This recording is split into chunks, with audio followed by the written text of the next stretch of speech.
Hello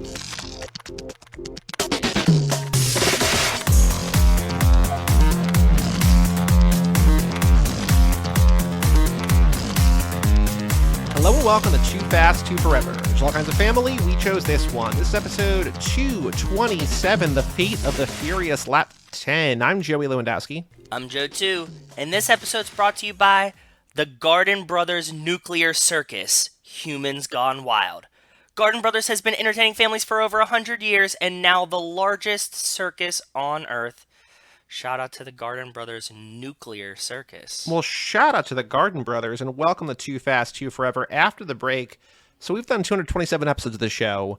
Up until this point, I think every guest has been largely, except for Rachel, but that's like kind of whatever. Yes. Every guest has basically been booked by me. But Joe, you stepped up. We got a new guest. We got one. So one on the tally mark. If this is the BB Lappy game, yes, you get 1 point. Ding. Your friend Josh Buckley of the Whole Lotta Wolves, right? Is that what it's called? Whole Lotta Wolves. Yes, that's the name of the podcast. And we'll talk to him about that. We'll talk about Fate of the Furious after the break. But Joe, extracurricular activities. What have you been up to since we last spoke? I went home this weekend to Pittsburgh to visit my parents and hang out because I saw the weather was going to be nice and I just needed to get out of Connecticut for a couple days.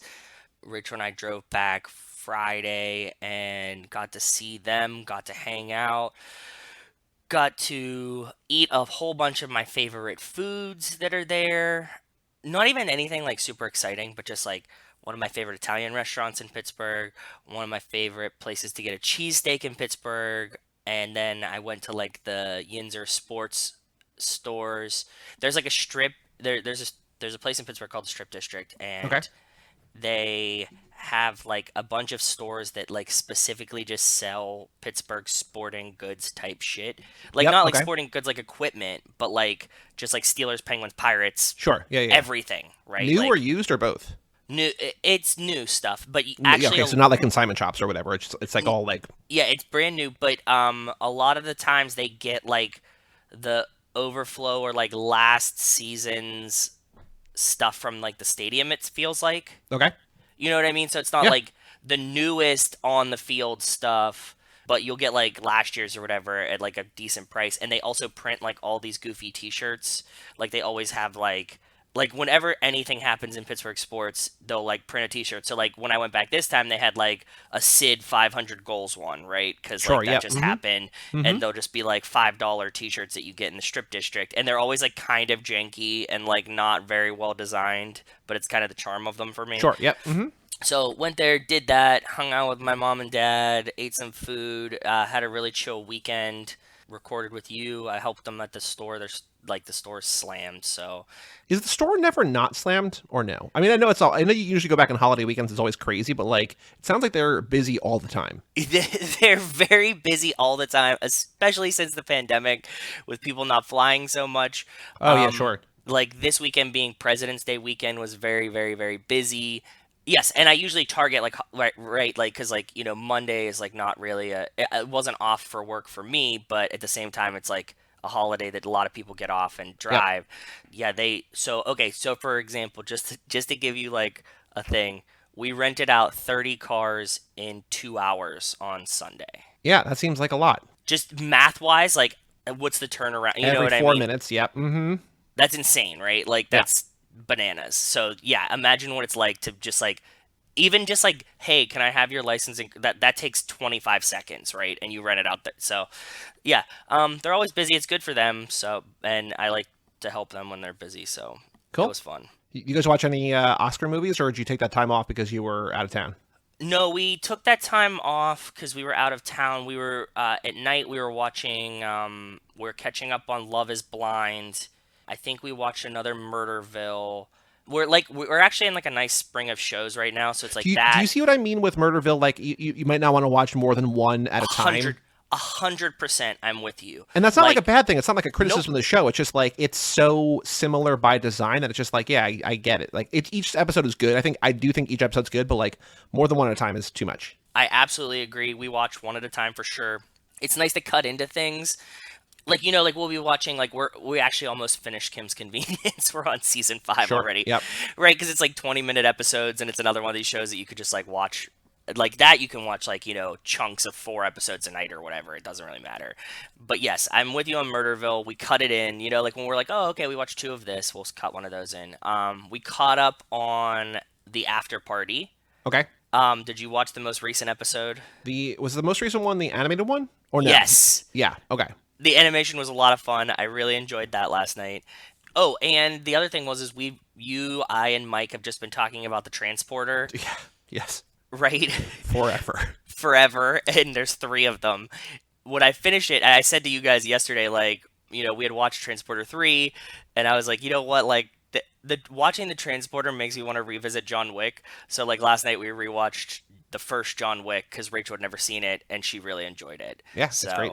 Yeah, it's great. So, like, but it was just, like, in that mode, like, I hadn't seen it. I wasn't really hype on it when it came out. Like, it's still a lot of, like, action and hand-to-hand combat for me, but when I was watching the Transporter, I was like, oh, John Wick does this way better. Yeah, right? it's like I know that's not your genre, but if you're going to watch the movies, you might as well watch the best in the genre, right? Yes. Yeah, so that's what we did. And so now I'm home and back. I just am chilling and hopefully going to have a little bit more relaxed at home weekend this weekend. How about you, brother? What have you been up to?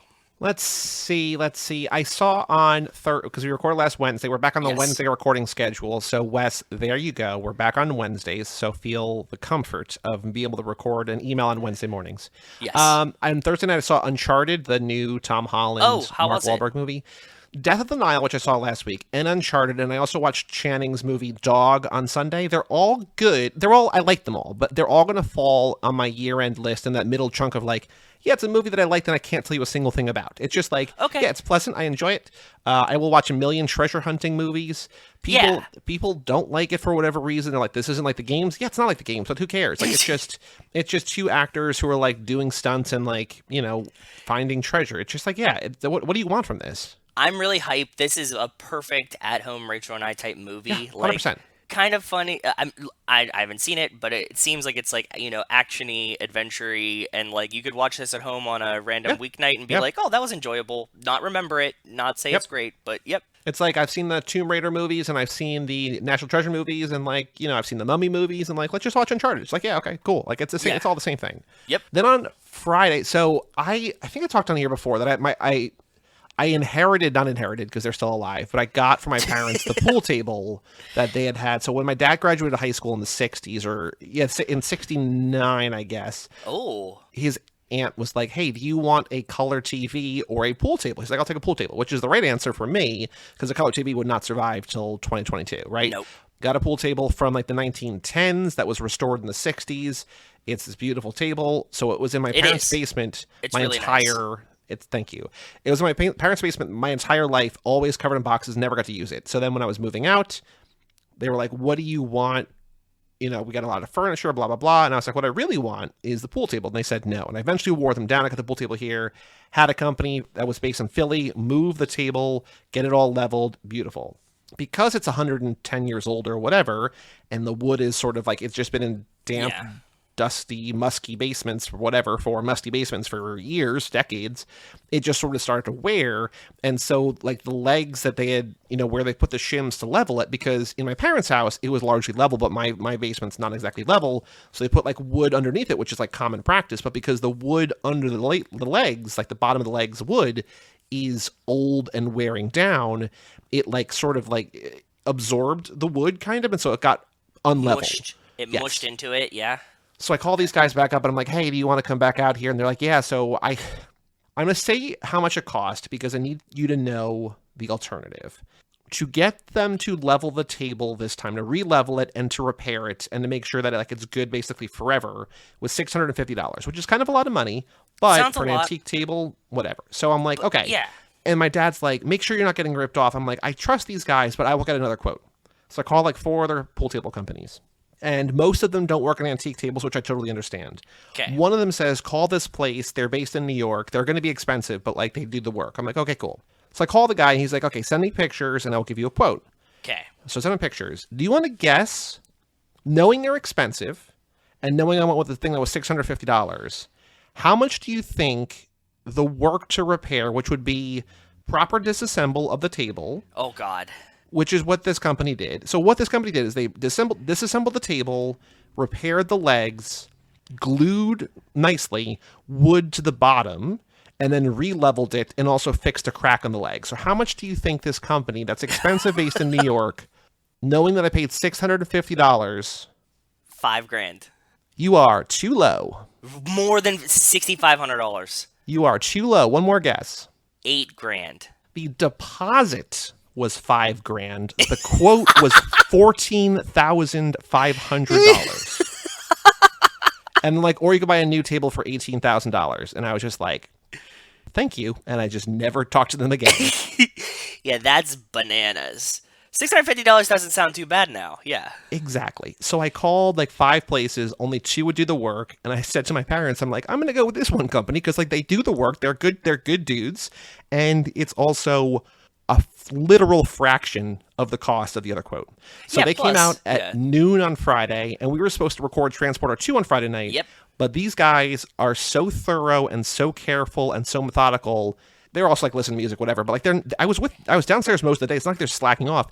They were there from noon to 7:30. So suddenly $650 seems like I'm not giving them enough money. Because now all of a sudden it's under $100 an hour for like precise work that like is sort of specialized with specialized tools, whatever. We had to push the Transporter recording to Sunday, and then Bob was coming over because we were recording a Lotto pod, and we had actually reached out to the author, who's just kind of this dude in Florida, and we're like, hey, do you want to talk about the book on the podcast? He's like, sure. Oh yeah, how did this go? I forgot. It was great. It was awesome. So I'm editing that now, so that'll come out like in 2 months or something, but I think it's like toward the end of April. Like we're ahead because we got a big book coming up. But I was just like, oh no. So I'm like, Bob, okay, I need you. Cause like these guys are like, it's like 7. I'm watching, I'm like, Bob shows up at like 7. I'm like, okay, cool. Like, you know, I'm getting him situated upstairs. Like I have like all the audio, whatever. Like we were recording remotely, but I had like the hardware and I had to like do a different kind of setup. So I'm like worried the audio is not going to work, but I tested, I had to buy this new equipment. I think it's all fine, whatever. And then I'm like, okay, so it's like 7:20 and like, they're like packing things up. I'm like, hey guys, like, you know, can I help you get out of here? Whatever. Like, they're like, oh, you want us to do this other thing? I'm like, no, you know, like I'm good now, like whatever, maybe next time, whatever. And so I helped them get out and like it's 7:30 and I'm just like, Bob, just get in there because Blake, the author, is there. And so he and Bob talk for like 5 minutes. They take some pictures of the table and they leave and then we have a great conversation or whatever. But I'm just like, I can't believe 7.5 hours. But the table looks beautiful. I sent you and Mike a picture of it, and like it looks very nice. So I'm glad that they did a good job. But and it's cool. Like I mean, the table's old, and it was your dad's. Like that, I like everything about the story, right? Like you have your dad's old pool table, right? So that's cool. And I think like he's happy that like it's, you know, in use and not like under boxes and whatever. And so yeah. I agree. So that was Friday. Then on Saturday, I had some friends over, some, you know, college friends, some new friends to do a rock band party. And speaking of 7.5 hours, we played rock band for like 7 or 8 hours on Saturday night. But the heroes of the evening, my kittens, Fox and Dana, 4.5 months old now, were not scared. This is the most people they've ever been around. Good. This is the loudest noise they've ever been around. They were in the living room. Like they got a little spooked sometimes, but like they hung out all night. They got picked up all night. They were like petted all night. That's champions. Awesome, dude. Real awesome. Hero cats. Were they?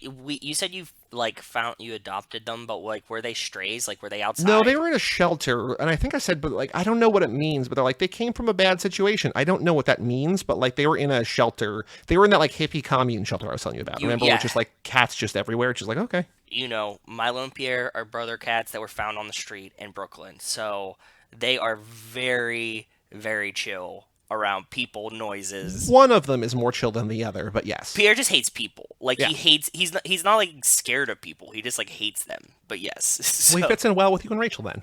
Exactly. Yeah, he's very much her cat. Like he'll just like he comes down when he wants and like he'll stay upstairs for the most part and be like, wait till these fuckers leave my house. But like he's not gonna like, you know, like hide and stuff, so. And then speaking of pets, on Sunday I saw a dog, the new Channing Tatum movie, Channing back acting. He also co-directed this, which is pretty cool. How was it? It's good. I liked it. It's one that like literally everyone I think could enjoy. Okay. It's about, you know, Channing is a former military guy trying to get back in the military, but he has like a brain injury, like some kind of, you know, concussion from war.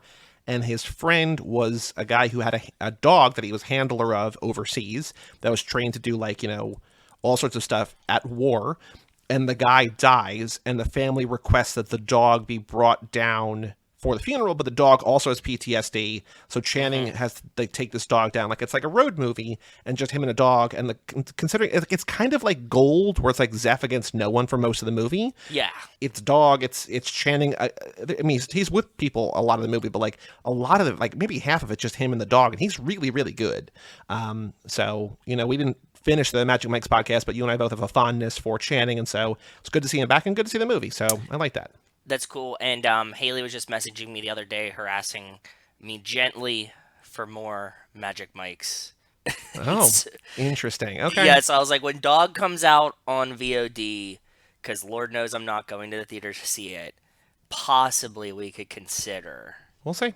doing a Dog episode. But that's just a thing that I just brought up now. So Okay. And then 2 Netflix updates. I finished Archive 81. Not worth seeing, I don't think. Kind of underwhelming. And then they just put out yesterday, as we're recording, this short thing called Cat Burglar, which I tweeted I about. saw you tweeting. Yeah, go ahead. What is it It's about? like Looney Tunes animation. It's like a 12-minute long thing, but it's like Bandersnatch. Did you and Rachel do Bandersnatch, that Black Mirror thing?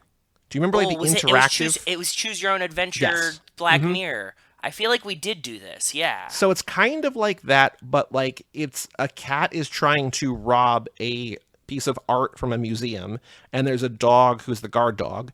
He's a cat burglar and a guard dog, of course. Okay, and so that's cute. there's like 6 different like almost like quick time events, like a video game throughout the short film, but there's like trivia questions kind of, but like it's like sort of jokey and sort of serious, and like it's a weird thing. So like you can die, like you have 3 lives in the thing, and if you get any of the 3 questions wrong, you lose a life, but you keep going. And so if you lose 3 lives in the short film, you die. So I intentionally died to see what that was like, but then there's also like 6 pieces of art, so I just like went, and like at the end it's like, oh, you got all the art, but like you keep playing because there's more story to see or whatever. So I did it for maybe movie length last night, maybe like an hour and a half, so it's cool.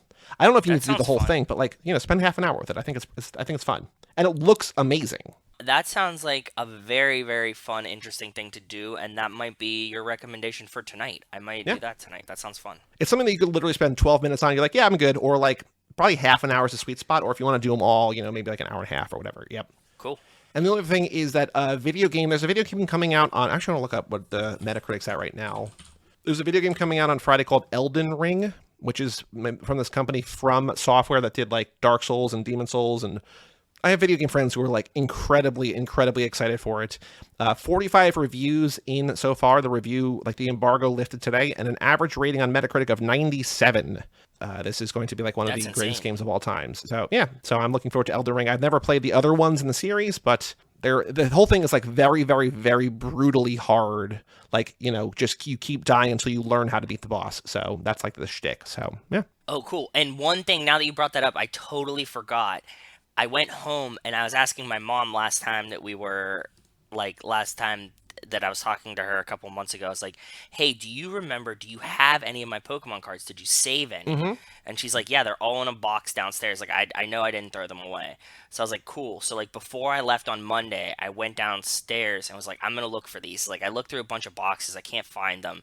And like I finally like opened one box and like find like I kept all of my good holographic cards, which are like all like base set cards, jungle, like what fossil, like the first 3 sets, a lot of first edition cards, and like I had like all of the like rares and holos in like one book, and I found that book when I was there, along with a bunch of other cards. But I was really, really excited, so I have a whole I think that I'm missing like one thing that like I got so excited when I found the book where I knew that they were, that like I stored them in the binder as a kid, that like I was like, okay, cool, and I just like stopped looking, and like because I found like a couple boxes under it, but I found like all my old Pokemon cards, so like I was really, really hyped on that this weekend. And you just reminded me because I know you were talking about you and Jerry playing Pokemon. Yeah. So the ones that have real value are the first edition, like Charizard of Blast. Like the first edition Charizard, if it's in good shape, is like hundreds of dollars. Like I have Charizard's in good shape, but they're not first edition, so they're still worth a ton of money. Like I think Zach just sold his like random non-first edition Charizard, not graded, like for like $400 like a couple weeks ago. Really? Yeah. So I have one too, and I just found my book. So, and I have like a bunch of like really weird like promo cards, like from the movies, like random misprint stuff that like I knew as a kid. I have some first editions of the base set stuff, but like nothing super crazy. check it out, and I'm stoked that I found all of mine. And also, like, I'm just like, keep flipping through it, like, oh man, so much Yeah, it's cool nostalgia. just to have, like, it's, I'm lucky that I don't feel the need to, like, because I'd rather have that than, like, sell it and, like, have the regret to not have it anymore. You know what I mean? Like, but I feel, I'm lucky to have the privilege of, like, having a little bit of disposable income that I don't have to spend or sell, like, this asset or whatever, right? Yeah, so for me, I was thinking about this, and I'm like, yes, I actually do plan on selling a lot of mine, because a lot of people buying them are like, oh, I'm buying them because, like, I either lost mine or I didn't have it as a kid. Whereas, like, I did have a whole bunch of these as a kid. So for me, I'm like, the nostalgia is cool because I remember it, but I'm probably gonna save like a couple that I like, and then sell the ones that are worth a lot of money, because I'm like, yeah, like, I had them, right? Like, I had them during the heyday. So for me to have them now, it's like the wave of them being expensive, like, I'm gonna have to wait the next 20 years, right? Or the 30 years till they peak again. So Yeah, I wonder. I have the entire first run. I guess with like all 150 or whatever. I have the entire set, not first edition, but I have the entire set. So you have a base set. I'm sure that I have a full base set. I'm missing a couple. That's what I said. I think that, like, some of them are in another box and probably were being used in decks and stuff. And, like, I couldn't find that last box. So, like, I'm missing, like, maybe like 3 or 4 of the rares from the first set, but I have pretty much everything else. yeah, I remember spending, like, not spending because I didn't spend the money on it. That was back when I was like before I had disposable money. I was just like, Dad, I need more packs. I can't get a Nidoking. Nidoking was the last one. Oh, really? Yeah. And I finally got one on Christmas morning. Like, he got me, like, I think, like, maybe like a box of boosters or something. I'm just like, finally, I have. That's pretty awesome. Yeah. And Nidoking, what a fucking shitty, like, one to be missing, right? I would like, never. Yeah. So stupid. I love it though. That's awesome. Speaking of Pokemon, I finished the downloadable content things. I found another shiny, which was cool. Cool. I started the next game, which is not the new game, but I'm sort of going to play that in the background while I play Elden Ring. Cool. And I'm also playing Ollie World, which is a skateboarding game that's pretty cool on Xbox too. So getting back into video games, sort of, kind of. That's cool.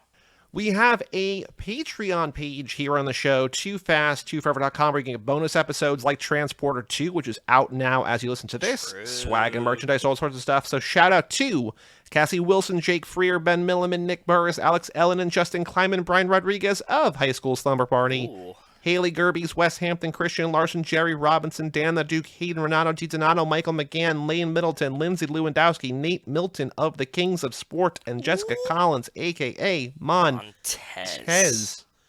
Oh, she texted me. Hold on. Thank you all for supporting us at the $5 a month level or above. Or did she tweet it at us, or did she text me? Hold on. I think texted you because I didn't see the tweet. She said, I keep trying to get a video, but her son Kieran learned about drifting. Now all of her vehicles have to go drift. But it wasn't that. I think it was something. Oh, she emailed me. That's why we're going to get to that too. So yes, I knew it was somewhere, but I should have just checked the next thing. But shout out to everybody I just said for supporting us the $5 a month level or above. Bonus episodes at least once a month. Swag and merchandise. Our undying love and affection. toofast2forever.com. We also have a store at toofast2forever.shop if you want to go do that. And we have an email address, family@cageclub.me, if you want to email into the show. And we have 4 things to read, one of which is an email, a YouTube comment. 3 are emails. Okay. First up on the Fast and Furious Spy Racers video, the original, the OG, episode 64, Nicholas Roberts asks, hey people, have you ever watched Frozen Furious before? And I don't know what Frozen Furious is. Do you know? No, is it some kind of, like, YouTube crossover thing? I'm Is guessing. Well, there's Fast and Furious on Ice, wasn't there, or no? No, we called it Fast and the Furious on Ice, but there was a live Fast and the Furious. Oh, right, okay. When you search Frozen Furious, there's Fast and Furious Frozen Missile Attack, which is like a Mattel toy set. Did you just try YouTube in general and see if there's, like, a Fast and Furious and Frozen crossover type situation going on? Frozen Furious, it's all the Mattel stuff. No, I don't see it. No, then I have no idea what it is. That would be these, like, mashup cartoons, we've talked about this before, like, that they make for, like, kids that are just, like, like, propaganda. I mean, brainwashing, that are just like, if you put Frozen and Fast and Furious and Spider-Man and Sonic all in one thing. I just sent you on Facebook the listing for the Mattel Frozen Missile Attack, which is fitting for this episode because it's the ice charge from Fate. Yeah, It's not that expensive. No, let's add this to the toy list for next year already. Yeah, that's what I was thinking. This is really, really cool. It's actually hard to, like, if you search Fast and Furious toys, like, you don't get many, so this is pretty cool. Good find. I don't know how you I guess you guys search like Mattel Fast and Furious maybe? I don't know. Who knows? But shout out to Nicholas Roberts indirectly finding this. But okay, so here's the thing from Montez. Subject line, new FF spin-off, ? Can you guys confirm? And then this is, I think, is her kid's hand in the background here. But she sends a picture, and she says it's a picture of Lightning McQueen. Yes. With a beetle on the back. Yes. And she says, I'm thinking the bug is the hero in this one. Much love, Montez. That's very cute. It's a gigantic beetle that covers like the entire back of a Lightning McQueen car that he has. So this thing is like, I would be scared to let this near my child.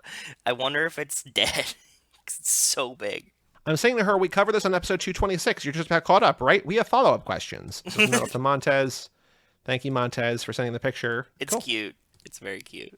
We have 2 more emails, both about the transporter, both with the identical subject line, the transporter. So first up from Emily C., subject line, the transporter. Hey, guys. What's up, Emily? How are you doing, lady? She says, I'm starting off with a couple of random thoughts I had while listening to the episode intro. First of all, my parents' house has a toilet like that in the basement. Oh, a Pittsburgh potty. And I never knew that it was sort of a regular thing or had a name. You learn something new every day. Second, one of my teachers in high school was a Vikings fan, and if the team won a game around the time we had an exam, everyone would get extra points added to our test grade. I can't recall if that ever happened when I was in that class. Well, historically, not a great team, so, I mean, you know. That's cool too, though, right? I love it. Very cool. Yeah, I do. Weirdly enough, Emily says, I actually saw an episode of the Transporter TV show before I knew about the movies. I don't really remember it that much, but I vaguely remember looking it up afterwards and finding out about the franchise. Of course, it then took me a few years before I watched the movies. I enjoyed them, but they're not ones I go back to all the time. Makes sense. The relationship between Frank Martin and Inspector Tarconi is definitely more interesting than Frank's relationship with Lai, which I agree with, and I think we all agree with that. Yeah. Especially since both men are in the first 3 movies together. I remember being a bit uncomfortable with how the sex scene with Frank and Lai played out. Maybe it was a forced heterosexuality, but I didn't like it. That's also fair. It does seem very strange. Much like the third one where she's aggressive towards him, it seems very strange. Yes, and as a reminder, if you want to hear episodes 2 and 3, 2 is only on our Patreon, and 3 will be on Third Time's a Charm on March 3rd. So this episode comes out, I think, March 1st, so just in a couple days on the main feed, on Mike's free feed, Transporter 3. So yes, here, let's talk about that weird, awkward sex scene, like Joe's saying. Yeah, exactly. Madeleines, the French breakfast pastry, the French breakfast pastry Lai makes are absolutely delicious. I started making them after I saw this movie for the first time. Your episode inspired me to make a batch for the first time in ages. I've been looking for an excuse to whip some up, so thanks. And she says, P.S. I figured that since you inspired me to make some, I'd send you a picture of the finished product. So here is the picture of the Madeleines. I love Madeleines. They're really, really awesome. And they used to sell them in a pack at Starbucks. And it was like my sister's favorite thing. Like she would buy some every time we would pass a Starbucks. You would get like a little pack of 3 of them. I think they're awesome. I would like to make them. I assume that they're not like a super difficult baked good, right? Like there's I don't know. No, I literally have no idea. Yeah, I think you need a special pan to get them in this like weird shell shape type situation. I think that's like the main key of it. Gotcha. But it's like a little cake, like right? It's like half a cupcake, or you know what I mean? Not even a half a cupcake, like. Well, these are these are tiny, like sort of like bite size, like cookie size almost, right? So. Yeah, they're like a little boat. Yep. They look great. So good job, Emily. Yeah, you did. These do look awesome, and now you're making me hungry. So thanks. Thanks. Yeah. And our last email also about the transporter from Wes. What up, fam? What up, Wes? How are you doing, bud? Wes says, excellent episode on the transporter. It was nice to hear Mike on the show again. I'm looking forward to hearing your thoughts on 2 and 3. By the time you read this, you'll have watched all 3, so you'll know if you agree or not. But I remember liking the first one a bit. Second one was disappointing. The third was sort of in between. So Wes agrees with me, and neither of you two. So stay tuned for Transporter 3 on Mike's show to hear all the final rankings. But Wes, that's exactly what I thought. We all varied in what we thought about which ones. Yeah. But yes, you're right. You totally agreed with Joey. So there you go. I also haven't seen these movies in many years, so I don't remember them that well. Well, there's a reason for that. Like, it's, You're like, oh, the hose. Okay. Yeah, we talk about that too. It's like you probably remember like one scene from each one pretty well, but overall, like if you had to point out which one it was in and stuff, you'd be like, ah, I don't know. Yep. Wes says, you were wondering why this hit big enough to launch a franchise. I think the real answer is just Statham finally cast as the action lead. But we also found out it's just because of DVD sales. But yes, for sure. Yeah, and international box office takes. Correct, yes, which we learned as the movies went on. That was not something we discussed in the first one, which is the only one out as Wes wrote this. So that's stuff he knows now as he hears this, but not when he wrote the email. So no shade, but that's what we learned.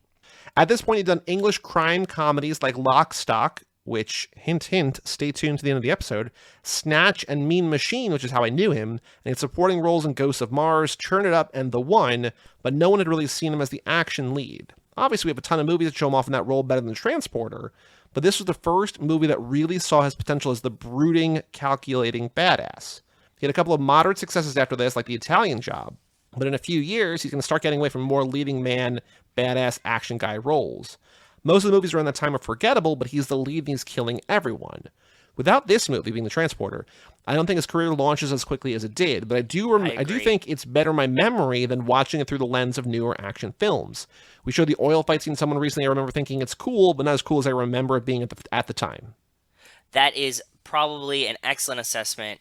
I would agree with you, and Yeah. you heard my take of, like, let me just watch John Wick after this now. Mm-hmm. And so I think that we're on the exact same wavelength, Wes. He says, Justin brought up Explosions in the Sky on the last episode. I never listened to them, even though I was in high school in Austin around the time they were hitting big. Then, last year, I started listening to a few instrumental post-rock playlists while working, and Mrs. West started watching Friday Night Lights for the first time. I told her I recognized the theme as one of their songs on one of my playlists. I started playing it, but we both realized it sounded a little off. So I Googled it, and apparently the producers asked the band to let them use the song for the show, but the band turned them down, so they just ripped them off instead. Go listen to the Friday Night Lights TV theme and the song Your Hand in Mine back to back. They're very similar, but different enough to not be copyright infringement. Well, that's weird and funny and kind of sucks. That's hilarious. I love and hate when that happens. As a Lifetime movie fan, we get that a lot, right? They like make up a song and you're like, oh, this is supposed to be this song, but they clearly couldn't get that, so they made a song that sounds pretty close to it, but definitely not the same thing.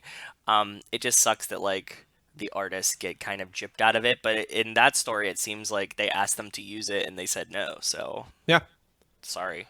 Also for Justin, a little bit of shameless plug for my friend's band. If you like Explosions in the Sky, check out Still Motions, Still space Motions, Still Motions. They're a similar type of instrumental post-rock, but maybe a bit heavier.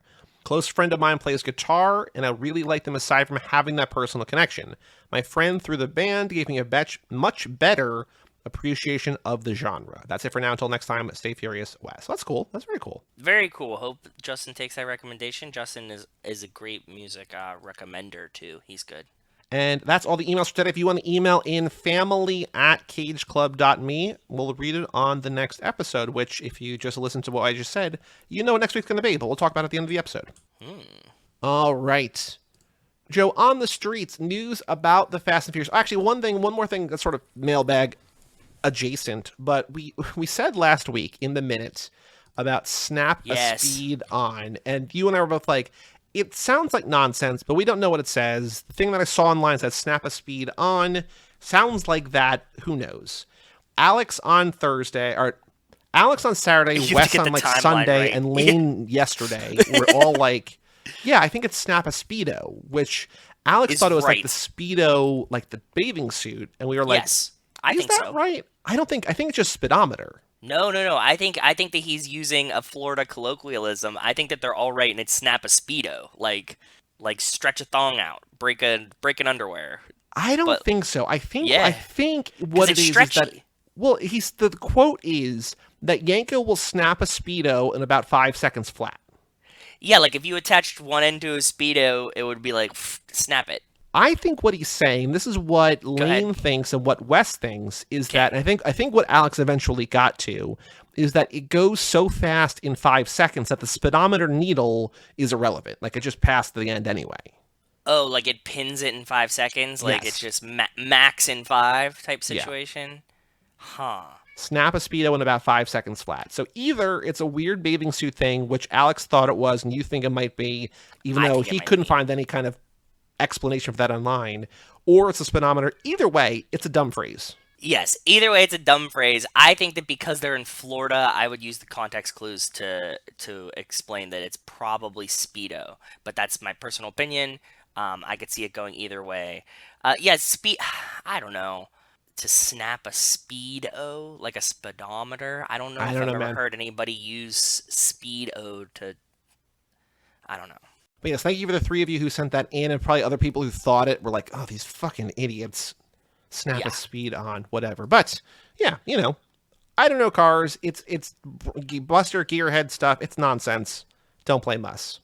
No, not that anybody's blaming us. They're just like, hey, this is, I think, what it is. So yeah, no, you guys are super helpful, and it was actually cool to hear all of you had listened to the episode. Yes, correct. Yeah. It was super awesome, so thank you. We should make more mistakes and get, late edits because you guys were on it. Yeah, starring Van Diesel, right? His name was Van Diesel.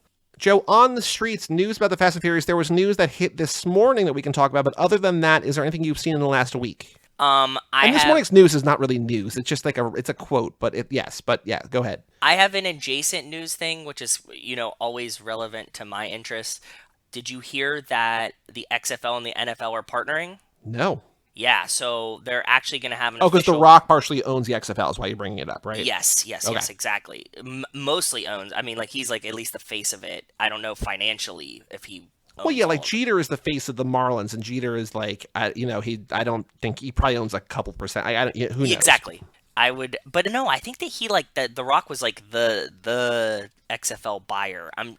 Again, we don't know the financials, but he was involved in buying it and trying to restore it. He's definitely working on it. Anyways, which is crazy because how does he have time? Who fucking? But his wife runs it. Remember, it was the league was only $15 million. Yeah, that's what I'm saying. Okay, so he bought it with his wife and Redbird Capital. So yeah, he probably owns a good chunk, at least a third, if not half, if not more. Yeah. Okay, wow. Jeez. Okay. Yeah, because it tanked because it was during the pandemic, and then went under badly. Remember they didn't. Yeah, but you think about the Broncos are going to go for $4 billion. That's one team. An entire league of nonsense. $15 million. Yeah, but it's just going to cost you a ton of money. Oh, I know. It's a terrible investment, but still, bang for your buck. So he has an official partnership with the NFL, so that's cool. So The Rock, now it makes sense why The Rock was at the Super Bowl too. Sure, I mean, kind of, but yeah, okay. More sense than he's The Rock in LA. If they have he's working on an official semi-partnership with the XFL. That's pretty cool. So that was I feel like there was another thing. The College Jeopardy, them being on College Jeopardy was the other thing. Oh, right, and also Vin Diesel being in the crossword puzzle the next day. Yep. So we were watching old College Jeopardy, and the category was franchises. And these fucking nerds didn't get that, Grand Theft Auto, or Resident Evil. And I was like, how? How did you guys miss all 3 of those questions? Because they've got their nose in books, man. Yeah, but I don't care how deep you study. One of those 3 people missed all 3 of those. You know what I mean? One of those 3. I could see if you're okay, maybe they didn't play Grand Theft Auto. They're a little bit younger. It's college now, right? But come on, man. So yeah, I was disappointed.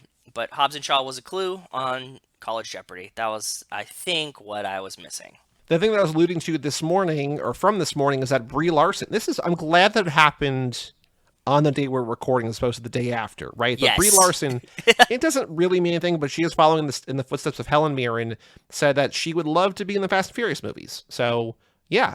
I would love to have her in the Fast and Furious movies. Also, that's a pretty badass thing to do. I was saying, as much as we laugh or have discussed Vin being The Rock, it's time to come back to the Fast and the Furious, and how that's not going to work. I think that if you're a pretty big actor or actress and you were I want to be in the Fast and the Furious movie, there's no way Vin Diesel doesn't see this and be okay, cool. We'll just give you a role.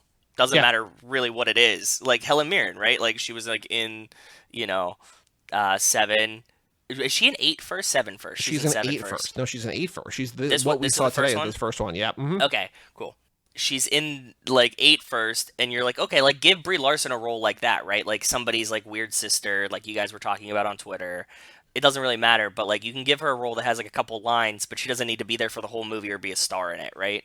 Well, so I think if you have Brie Larson, she's asking at the wrong time, right? Like, why? Because they're about to start shooting. If they're about to start shooting that, they're not going to incorporate her in a big way. So I think there's 2 movies left. So they incorporate her in a small way, theoretically, like a Helen Mirren in this one, and then they put her in a big way in F11 if she wants to be in F11. Yep. So when Wes told us about this morning, he said he wants to see her as Cipher's sister. They have the same color. It's all based on hair, which I love. I love all this thinking because I'm very into the hair being the defining trait of a person, right? Yes, hair blindness, exactly. etc. Yeah. Cipher's sister helping the family bring down Cipher. Dope D on Twitter said, what if she's Brian's sister, which we've sort of teased before. And then because this time in watching Fate of the Furious and thinking of what we've been saying over the last couple laps, or since we saw F9 about maybe Mr. Nobody going rogue, what if Mr. Nobody goes rogue and she's the new handler of this organization and she has to help Dom from that angle take down Mr. Nobody? So, like, I think no matter where it is, she's going to be a good guy, theoretically, but, you know, who knows? I have so many thoughts about Mr. Nobody after watching it this time that I cannot wait to talk about when Josh joins us. Yeah, I would just like to see Brie Larson in the Fast and Furious, and she's fucking Captain Marvel, too, so, like... It's a different Brie Larson than when she was like the star of The Room, right? Like you know that she can. Not The Room. Very different movie. Wildly different movie. Yeah, sorry. Vastly different movies. You are correct. Like she's a good actress, but also she can play in like a Marvel movie. So like, why not in the Fast and Furious, right? Like, not a big stretch. So she was apparently being interviewed by Up Rocks for her Nissan Super Bowl ad, and she expressed her love of Fast and Furious. And the interviewer, not her, but interviewer, even went so far as to suggest a Fast and Furious Marvel crossover, which she responded by calling it a gazillion-dollar idea. So if you remember, when they were interviewing those kids from Scream, the new Scream movie, and they're like, oh yeah, let's have Ghostface versus Dom. It's like, everybody just wants to be a part of the Fast and Furious. Like, we're at a point now where like all the actors who are in things grew up with these movies or around these movies, right? So Yep. So here's a quote from Brie. Please tell everybody I would, of course, want to be in a Fast and Furious movie. I'm obsessed. I love them. I think they're so good. They're so fun. And they've made me appreciate cars. I'm down to play new characters and whatever it takes, but I'm very down for a crossover moment. I think you've tapped into something that is a true love of mine, so I would be down. That's really... I imagine if she just shows up as Captain Marvel. Yeah, man. Why not? Do it. Like, what the fuck not? Like, just... Yeah. Man, I would be excited. I'm stoked for her. I'm glad that she's a fan. I'm glad that like all of these like there's no shame anymore in liking the Fast and the Furious, you know what I mean? Like we talk about like when you started and you were like these are just dumb car boy movies, right? Like I feel like we've crossed the stigma of that at this point, which is cool too. Yeah. So that's all the news, I think, all the news on the streets. If you have news, if you want to send it in via social or family at cageclub.me, do that thing. Joe, is Dwayne Johnson in F10? Answer, still no. Yeah, I don't think so. Brie Larson, though, maybe. Yeah, we did. And we added Jason Momoa, too, so. Before we get to the minute, we have our returning TV segment, Young Rock, coming in a couple of weeks. But first, you watched it, right? Yes? Yes, yeah, I did watch it. Yeah, but we were just so talking, I just totally forgot. Go ahead, continue. There's a new show on NBC where it's executive produced, in the first episode at least, directed by Justin Lin, called The Endgame, where Morena Baccarin, who plays Inara, Sarah, on Firefly, is like a bank robber mastermind. And so this is not on Hulu. I think she's bigger than that. She's like a super evil criminal. I guess the pilot is the only one that aired, so it airs on Monday nights. It's not on Hulu unless you pay for Hulu Plus Live TV, but it's on Peacock. So if you watch on Peacock, you can have it there. But Joe, what did you think of the first episode of The Endgame? I actually kind of enjoyed it. I think that it will be fun. I'm curious to see where it goes. It had a lot of Justin Lin camera work going this episode. There was lots of like a table with everyone around it and the camera keeps like spinning and they're all talking in an order, you know what I mean, type situation, which I felt fun, but also it feels very television-y compared to like a Justin Lin movie, right? It's television-y and it's network drama. Like I watched this last night and I was just like, I don't think I'm long for this show. Yeah, that's what you said to me. Yes, you did. And like, it's not bad. And I know that it's probably closer to something I would watch than most other things on like an hour long network drama.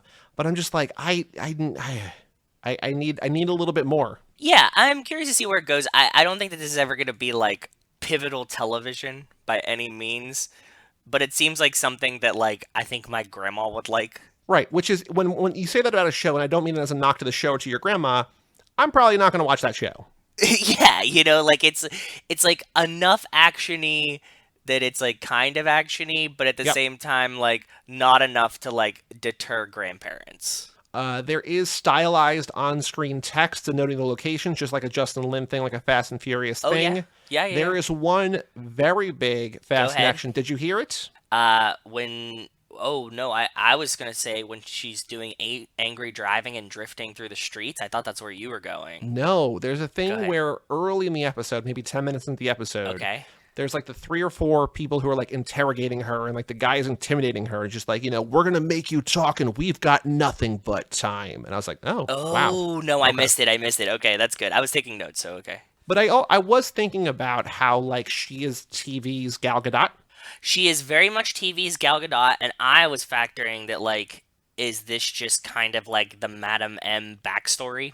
Okay, yeah, I can see that. I think, I like Morena Baccarin, I like Isaac Gonzalez more, but I can see that crossover. But character wise, you know Sure. what I mean? Like it has the same, because like we don't really know much about her yet, but she's like a Russian that was like trained from a child, which also felt very Black Widow-y type situation. But just like her presence in this felt very Madam M to me. Like I'm running things and like I'm so much more intelligent and sophisticated and well planned than the FBI is.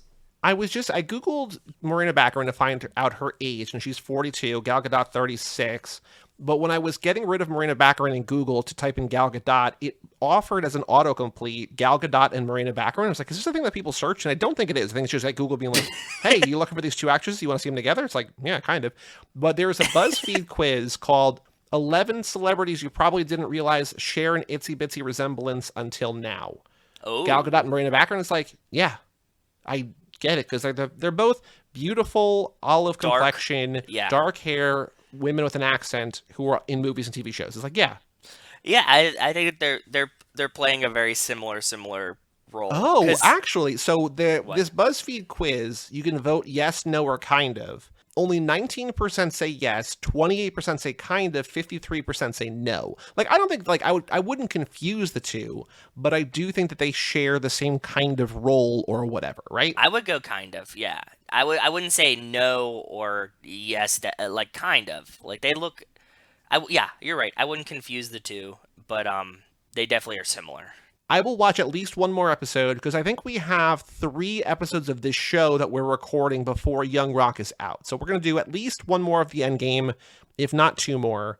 I like it. I'll continue along. Even if we stop, okay, so here's the big question. Even if we stop for the show, will you keep watching it? Yes, maybe not weekly, but I will binge like it hasn't done anything to turn me off yet, and I'm Sure. curious. Well, yeah, I don't think it's bad. I don't think it's like Yeah. actively off-putting. It's just like I'm coming to the realization that there are limited hours in the day, and there's other things I'd rather watch or read or do or play or whatever, right? So Totally understandable. I'm saying that it hasn't there's definitely a large likelihood that like something happens in the show and I'm like, I don't care about this anymore. yeah, Get what I'm saying? Like yeah. they could do something like next episode that would just be like, "Yep, I don't care." Like they're like, "And everybody now has a dance number." And I'd be like, "Okay, I'm fucking done with this Because the place." show is like she's masterminding, what is it, 7 bank robberies at the same time while she's in custody, and she's But not we don't doing it know to get why. money. She's doing it to like blackmail these people, essentially. So Kind of, and like her husband's in jail with like the detective's husband, but she put the detective's husband in jail because she framed him.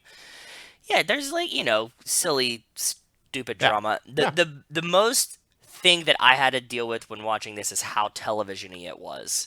Like it feels like CSI or something, right? Yeah, Like it's yeah. and that was like, oh fuck, like I forgot that like how much these network drama, police, actiony things all kind of feel the same, and I can't put my finger on what it is. It's like the camera work or like like how the coloring of it is, or like the motion of it. Something about it feels just like, oh yeah, I'm watching a television show for sure. TV is both, I think, faster and slower than a movie because, like, you essentially have 12 hours or 20 hours or whatever to, like, tell a story, right, a season, but you also have only 45 minutes to tell a story. And so, depending on how you're thinking about it, either faster or slower, and this just felt like it was trying so hard to be, like, so fast. It's just like, all right, cutting from here, cutting here, cutting from here, cutting here. Yes. Just like, guys, like, let's just, like, I get that you're doing a lot. Like, you want to set up all 7 bank robberies and the whole thing, like, maybe it's the pilot. I get it. Maybe episode 2 will be better now that the premise is established. The camera moving was so fast at points that I was like, this is almost giving me motion sickness. Yeah. It's very fast. like the sweeping camera angles, I was like, okay, wow. Like I don't normally get bothered by stuff like that, but I'm like, whoa, that was a little much. Yeah. Any other thoughts about the Endgame? No, I'm excited to see episode 2. Cool.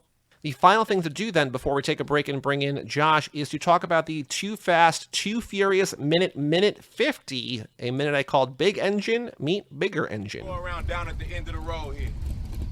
Second wave got to sit tight till your partner crosses this line right here. First team to go down and back twice wins the race. At which point, the losers will hand over them keys. Otherwise, you'll be eating breakfast through straws from now on. Comprende? I get it. Oh, this means you too. I got it. All right. Let's race. Come on, baby, you got this, bro. Let's do it. Hey, you gone, homie. I got this. This is done. You about to lose your car, partner. Do it, bro. Come on, Pants, you got it, man. You think I'm worried about this fool, man? This is nothing.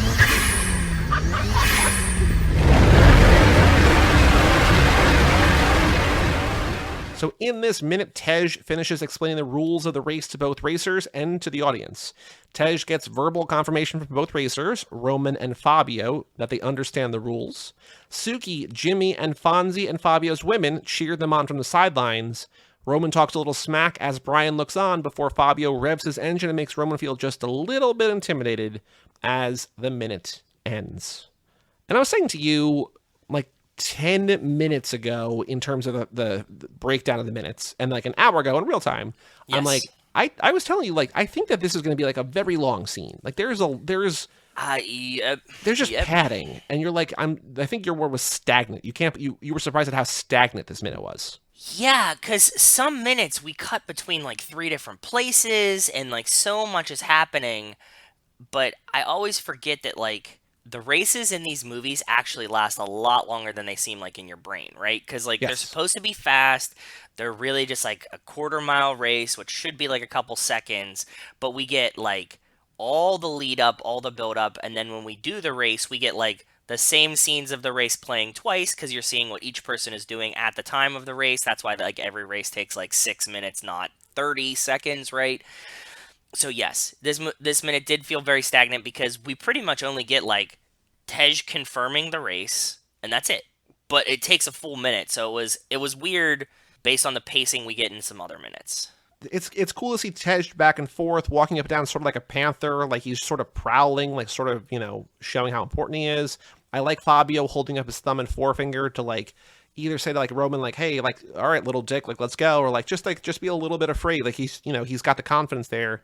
But like outside of that, like there's not much going on here. No, now that you brought that up, like that we didn't talk about last minute, right? Like it's not like things aren't happening, but we covered this pretty completely in the last minute. So you brought up something that I just thought about, that now I think this is the first Roman has a small wiener joke in the franchise, which we later see again.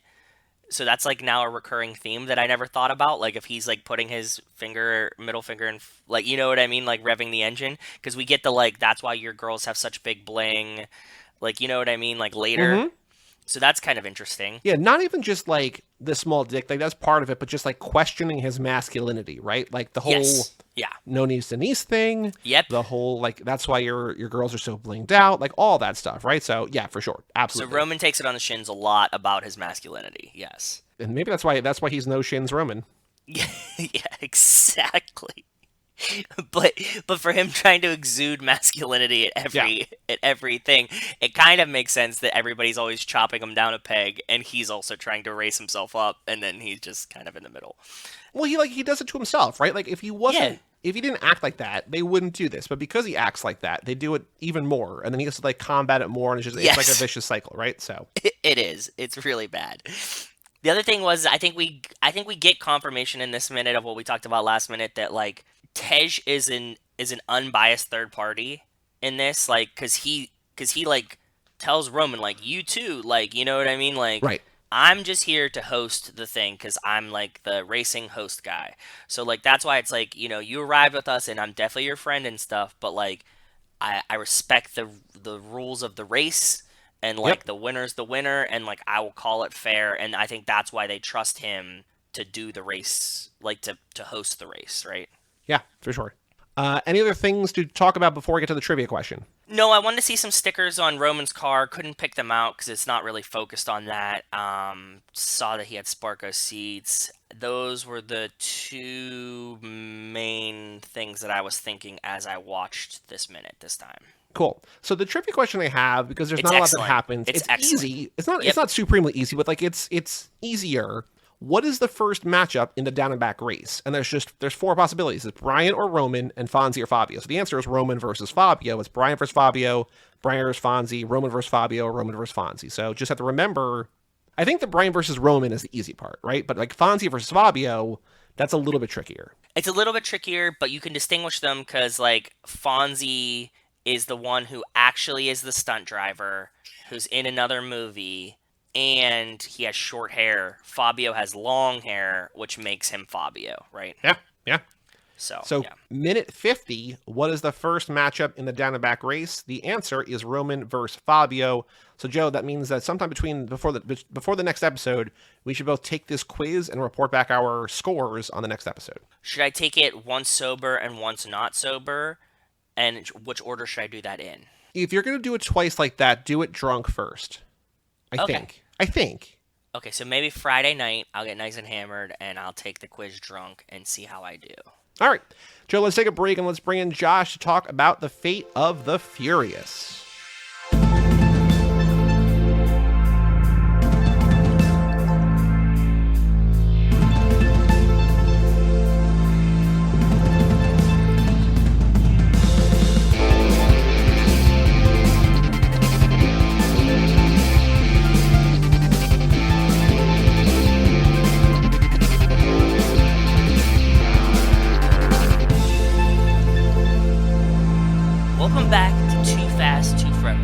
Episode number 227, Fate of the Furious. This episode's brought to you by the Garden Brothers Nuclear Circus. Their all-new show is going to fill the Big Top Arena with over 60 performers from around the world in 3 rings. Shout out to the Garden Brothers Nuclear Circus. Well, shout out to the Garden Brothers, and welcome back to Too Fast, Too Forever. With us tonight, we were teasing the intro. This is Joe's one booking he gets in the first 1,000 episodes. So no pressure, but if this doesn't go well, it's Joe's fault entirely. It's not our guest's fault. It's only Joe. But with us tonight, we have the host of the whole Lotta Wolves podcast. We have Josh Buckley. Hello, Josh. Hey, guys. How's it going? Good. How are you? Very good. Been looking forward to this for a while, so I sat down and watched all the movies again last week, so I'd be ready to go. Love it. Perfect. Love it. I realized last night as I'm watching this movie for literally the 12th time since it came out 5 years ago, and realistically, like the 11th time. Well, no. Hold on. I've seen this more than that. I must not have all the... I don't know. Because we've done it 10 times for this podcast. Yep. We did it for Charlize. Yep. We did it for Nate's. Yep. Although I might not have... I don't know. And I saw it in theaters. At least 12 times. And I've never seen Lawrence of Arabia. I've never seen a lot of very important movies. And yet I've seen this 12 times, and yet I'm still finding new things about it. So the fact that you're able to watch all the movies in a week, I love that. But you're right here, your family, because there's an unhealthy amount of watching we're doing with these movies, so you're fitting right in. Yes, absolutely. And, it's funny watching just how more ridiculous it gets as the series goes on. Oh, for sure. Oh, yeah. Oh, yeah. what's your history with these? Where did you come in? Have you been here since the beginning? You're able to notice the evolution, but where did you start? What was the first one you saw? Before we get to your rankings, what's your history with the Fast and Furious franchise? This is how old I am. I worked at a movie rental place back when the original and Too Fast, Too Furious came out. But then Tokyo Drift came out, and I did not like that one, so I missed several of the next Fast and Furious movies because I was like, So finally, one of my buddies was like, "You really need to get caught up," and this was probably 8, I think. Wow. Okay. Yeah. So I went back and I started again, watched them all in order, and I was like, I just laugh. I mean, they're great. They're great fun. Just so over the top, and I love it. And so, yeah, like I said, I watched them all again this week just to really get caught up and take some notes and enjoy it all. I don't know if you guys do this as well. I always like going to CinemaSins after I watch one of the Fast and the Furious movies. Are you guys familiar with that YouTube channel? They have a good old time with the Fast and the Furious movies. What they do is they have a running counter and count like all of the ridiculous things or all of the things that don't make sense in a movie. They actually, on Fast and the Furious 8, the sin counter died when The Rock throws the torpedo back at the guys on the ice. They were like, "Well, you finally did it, Fast and the Furious. You destroyed the sin meter." So I would recommend you guys being big fans, just go back. And I mean, each one, because they find so much, each one's like 20, 25 minutes, and it's good stuff. So which of these have you seen in theaters? Did you see I guess the original 2, you said you were the video rental. Did you rent those? Have you seen any of these in theaters, even the new ones since you've been caught up? I saw 1 in 9 in theaters. Okay. All right, cool. First and last. Okay, Very cool. Yep. So now, with your sin meter in mind, with your history in mind, did you rank these movies? Do you have them in order from favorite to least favorite? I do have them in order. So you can either work your way from the bottom up or top down, whatever way you want to do it to build suspense or just share your story. Let us know. And are you including Hobbs and Shaw? I am not including Hobbs and Shaw. There's a trend, Joe. I don't know what this is. This is not a Josh thing. This is a recent trend where people are not giving that movie the respect it deserves. It's not that I'm not giving it the respect. I just don't view it. I don't view it as a Fast and the Furious one. I know the 2 characters are there, but if Dom's not a big part of it, or at least mentioned more often, Dom or Brian, it's like, I don't really consider it a Fast and Furious movie. So maybe, Joe, do you think that those people on that Jeopardy you were watching were, like, silently objecting to the fact that it's considered a Fast and Furious movie?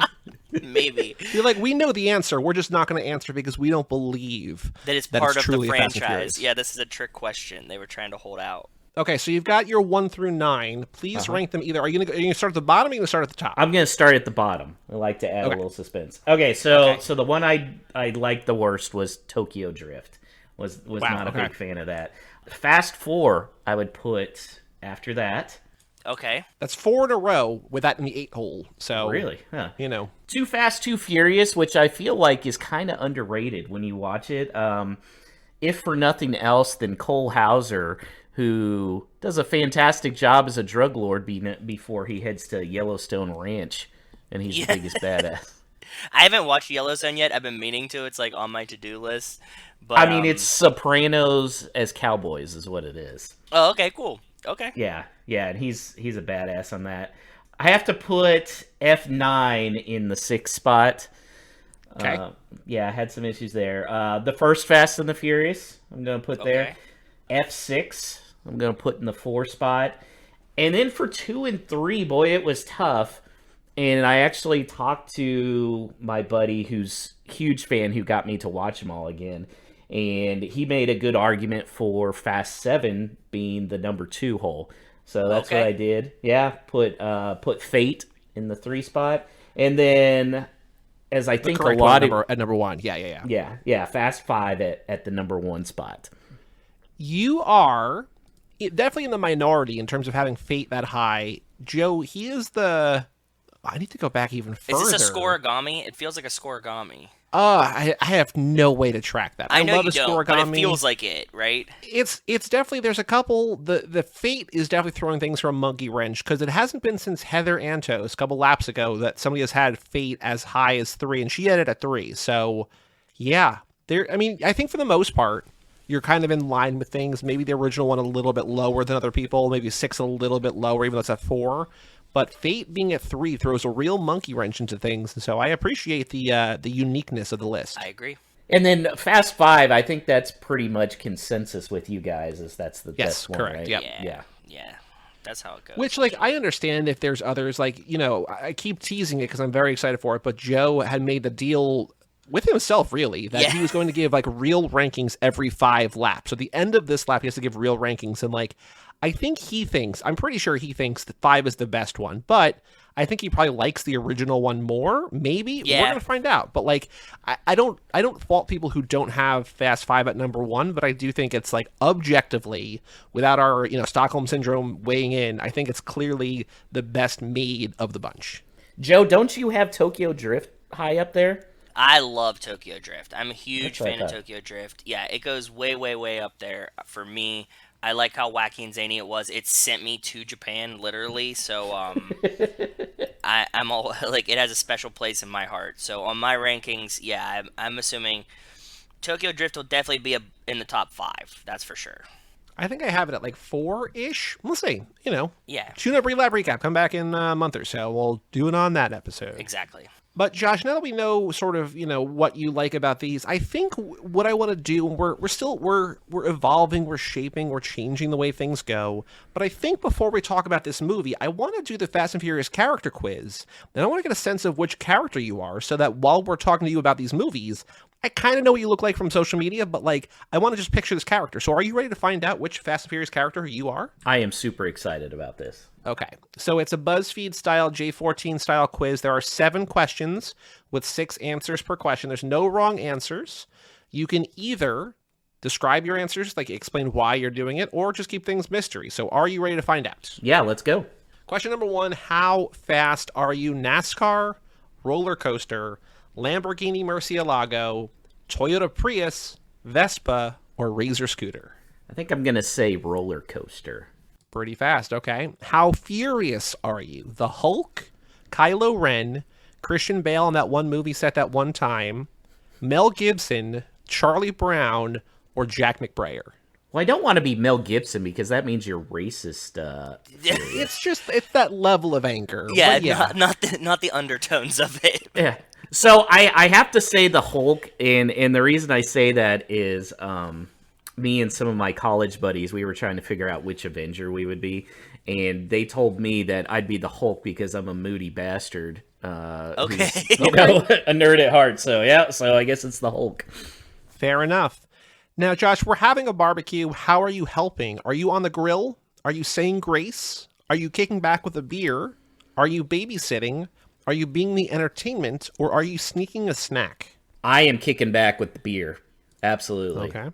Now I know why you and Joe are friends. I get it. Yeah. Number 4, you've got time to kill. What are you doing? Are you grabbing a bite, working on your car, hanging with friends, drinking another beer, working out, or doing some work on your computer? I'm going to be drinking another beer. Cool. Perfect. Now, Josh, please describe your wedding. I'm never getting married. It's just me and my partner. It's us and our families. It's a backyard country affair. Everyone I know is there. I don't remember. Well, I'm trying to think back to my wedding. I want to say it was more. So you don't remember? There you go. No, I remember we had a lot of people there, but I wouldn't say, because a lot of my friends live in Alabama, so not a lot of them came. I'm gonna say it was a kind of a backyard country affair because it was at a bed and breakfast in the backyard in the country. Oh, that's cool. Yeah. Yeah. All right, you just won the lottery. Congratulations. What are you buying? Your own garage, a private plane, you're going to gamble it all away, your child at home, a fleet of cars, or a new life? Oh, definitely the private plane. Cool. Yeah. And then the final question to seal the deal here. What is your drink of choice? Belgian ale, Corona, something fruity, water, whatever's cheapest, or just Joe's getting a drink, I'll just have one of whatever you're having? Belgium ale for sure. You gotta try the Belgium Ale Dom. All right. Now, I wonder, it's nice that you say that. We've actually had a couple of this guy before. I think so, but, yeah. It's a great character to have. Yep. You are important to this in this movie. It doesn't show up in this movie. It shows up in 7, but he's back here. You are Mr. Nobody. Really? People see you as a bit of a mystery, and you love it. You've got more going on than anyone realizes, but your greatest joy comes from executing a plan perfectly and leaving everyone around you wondering how you pulled it off. You're great at keeping secrets, but you're always willing to help those who can help you. You don't have family, so to speak, because letting people too close might dissipate some of your mystical aura, so you'll settle for friends, and you drive like the wind blows. And I will say, not only are you Mr. Nobody, you are overwhelmingly Mr. Nobody. Yes, the planes. With almost 50% more points accrued than anyone else on the list. The next closest were a tie between other people important in this movie. Owen and Deckard tied for second place, but you are overwhelmingly Mr. Nobody. So congratulations. Welcome to the family, Mr. Nobody. Oh, I like that a lot. Can't complain as long as I don't have that tool bag of a junior nobody following me around. Yeah. I like that he has like a real name, and yet in the credits and on IMDb and in the subtitles, he's just credited as Little Nobody. Yep. It's like, yeah, we know that he has a name. They also they tease him and call him the Rules, but no, he's just Little Nobody. He just sucks, and he sucks so much apparently that they're like, yeah, we don't need to bring him back for 9. He's good. We're good. I'll be honest, 8 may have been my second favorite if not for his character. That's really? That's how bad I hated him. Now, keeping in mind that Joe and I had a podcast about this man, if he was cast if Zac Efron was in that role, would you have liked it more, or do you think it's the character you don't like? It's the character. It's absolutely the character. I have no beef with the actor itself. It's just, he's a dick. Yeah. Yeah, okay, fair enough. Watching it this time, one of the things that I noticed the most is that Little Nobody is completely a stand-in for Brian. Yeah, 100%. I think we talked about that a while ago, but yes. Yeah. We have not talked about that in a while, yeah. But as I was watching it this time, I was like, oh, he's doing exactly Brian things, but just like they made the character just like a little bit more annoying, and you don't have like the history with Brian, so you see it and you're just like, oh, this guy sucks. But like he's actively being Brian throughout the entire movie, just like a stand-in for him. It's crazy. Fully. Yep. So we know that you hate Little Nobody. We know that you are Mr. Nobody, but do you have a favorite character, either in Fate or in any of the movies? Do you have a favorite character in the franchise? I do, and I'm curious as to how many other of your guests are gonna say this as their favorite character. Mine is Roman. People do like Roman. It's usually overwhelmingly Han, but a lot of people do like Roman. We've had, just looking back, we had Aaron Neworth of Out Now with Aaron and Abe has Roman as his favorite. And then it's back to the beginning when we started, like, Kim Basine, Mike Manzi, Rachel, and Kate Hudson all have Roman. But, like, for the most part, Joe's right. It's mostly Han, a lot of Brian. Roman's popular, but he's definitely not number 1. Yeah. To me, Roman says in the situations exactly what I would say if I was in that exact situation. Just like, what the hell? And then extra bonus points in F9 for being so self-aware that we're invincible. Something's up. How did I not get shot? Yeah, he does have a very good like pulse of the audience, sense of he's like the audience's voice a lot. So I think that makes him very, very relatable. I agree. So now, if you say that you are Roman, you act like Roman. The only other question we're going to ask before we're talking about before we really talk about Fate of the Furious is in Furious 7, if you'll remember, one of your 3 favorite in the franchise. Mm-hmm. Dom and Brian go to that party to get the chip back from the car, and they say, Roman, we need you to shine bright like only Roman Pierce can. Distract this room. He's like, I got it. I'm going to do the birthday song. Here we go. If we said, Josh, Joe and I have to go steal a thing. Lift a car. We need to just... Yeah, we got to do some work. You're not invited. You are invited to the job because we need you to distract the room. We need you to sing a song karaoke style, either so bad people can't look away, or so good that they're captivated. What song are you singing to distract a room full of strangers? Total Eclipse of the Heart. Good choice. Is that our first? Have we had that, or that's our first repeat, Joe? Gwyn Watkins, Total Eclipse of the Heart. Okay, good. We were waiting. We've been waiting, and this is both. It's a happy and a sad moment because we've had so many weird guesses, but that's an all timer of a song. It is. Are you singing the girl parts, the boy parts, or both parts? Oh, both parts. Okay, Rachel gets mad at me because I sing only the good parts in her opinion, which is like whatever part is the best part of the girl and boy duet parts. It would be funny if he only sang the male parts and just like turn around and then was just silent for a while. It's like what are we doing? No, I mean the crowd would come in, right? Like everybody would belt out the silence, right? So you'd be okay, but yeah, Rachel gets mad at me because I teeter back and forth based on like who's singing a better part at the time, and she's like, pick one and stick with it. And she gets mad. I can hear her saying that. I can see her saying that. Right? It's something that would definitely annoy Rachel to death. Yeah. My number 2, if I needed to kill even more time, would be Eddie Money's "Take Me Home Tonight." And yes, I would sing Eddie Money's and Ronnie's verses as well. Oh, perfect. I love that. Yeah, that's a good one too. That's a really good one. So now shifting our focus to the man of the hour, the Fate of the Furious, the movie of the hour. This entire lap, we are doing the Shaw Brothers lap. So in between watching Fast and Furious movies, we are watching movies with Jason Statham or Luke Evans or Helen Mirren or Vanessa Kirby in them. We're also watching movies from the Shaw Brothers, the old martial arts directors. So last lap, as F9 was coming out, we're like, oh, Jacob has been around since the beginning. Where has he been? Where would he have existed in the world? Let's make up where he was while this movie was happening. So this lap, in honor of the Shaw Brothers and in honor of sort of the family that we had last lap, we are trying to think of who is a character you would like to see in this movie that does not exist in this movie that you would want to have them add that would either add something to the story, be funny, be exciting. I'll let you think on that for a second. Joe, who would you like to add of any character in this movie, anybody you would like to see added to the franchise for this movie in particular? Who would you want to see? I'm gonna say my answer, and it's gonna feel like a cop-out, but you guys ruined my brain this morning. I gotta see Cipher's sister, and Brie Larson can be Cipher's sister, and she's like the good sister. Okay. You know what I mean? Like she's on like the right side, and she's like, my sister is a bad seed. And so how does she fit into the narrative? Because we know like this is introducing Cipher. So where does she come in? Does she help Mr. Nobody? Is she also in Cuba? Is she also in the plane? I have strong thoughts about Mr. Nobody after rewatching this. So she's not helping Mr. Nobody, but she is helping the family take down Cipher. Like they would call her and she'd be like, I know like the one thing that will bring her down. And she's like, she's scared of spiders. You know, like something like real dumb from her childhood, and like that's how they get her. Fair enough. Okay, very cool. Thank you.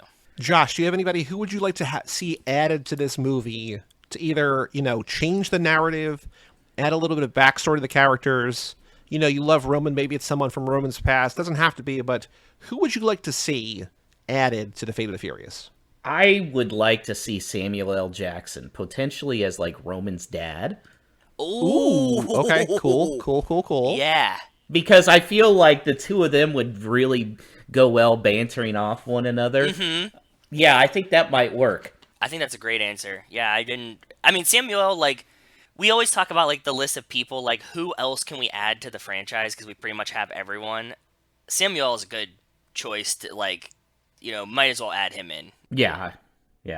So I have two options. One, they're both kind of cop-outs in different ways. The easier one is Hattie. Get Hattie in here. Yeah, Hattie that only should makes sense. be in here. Yeah.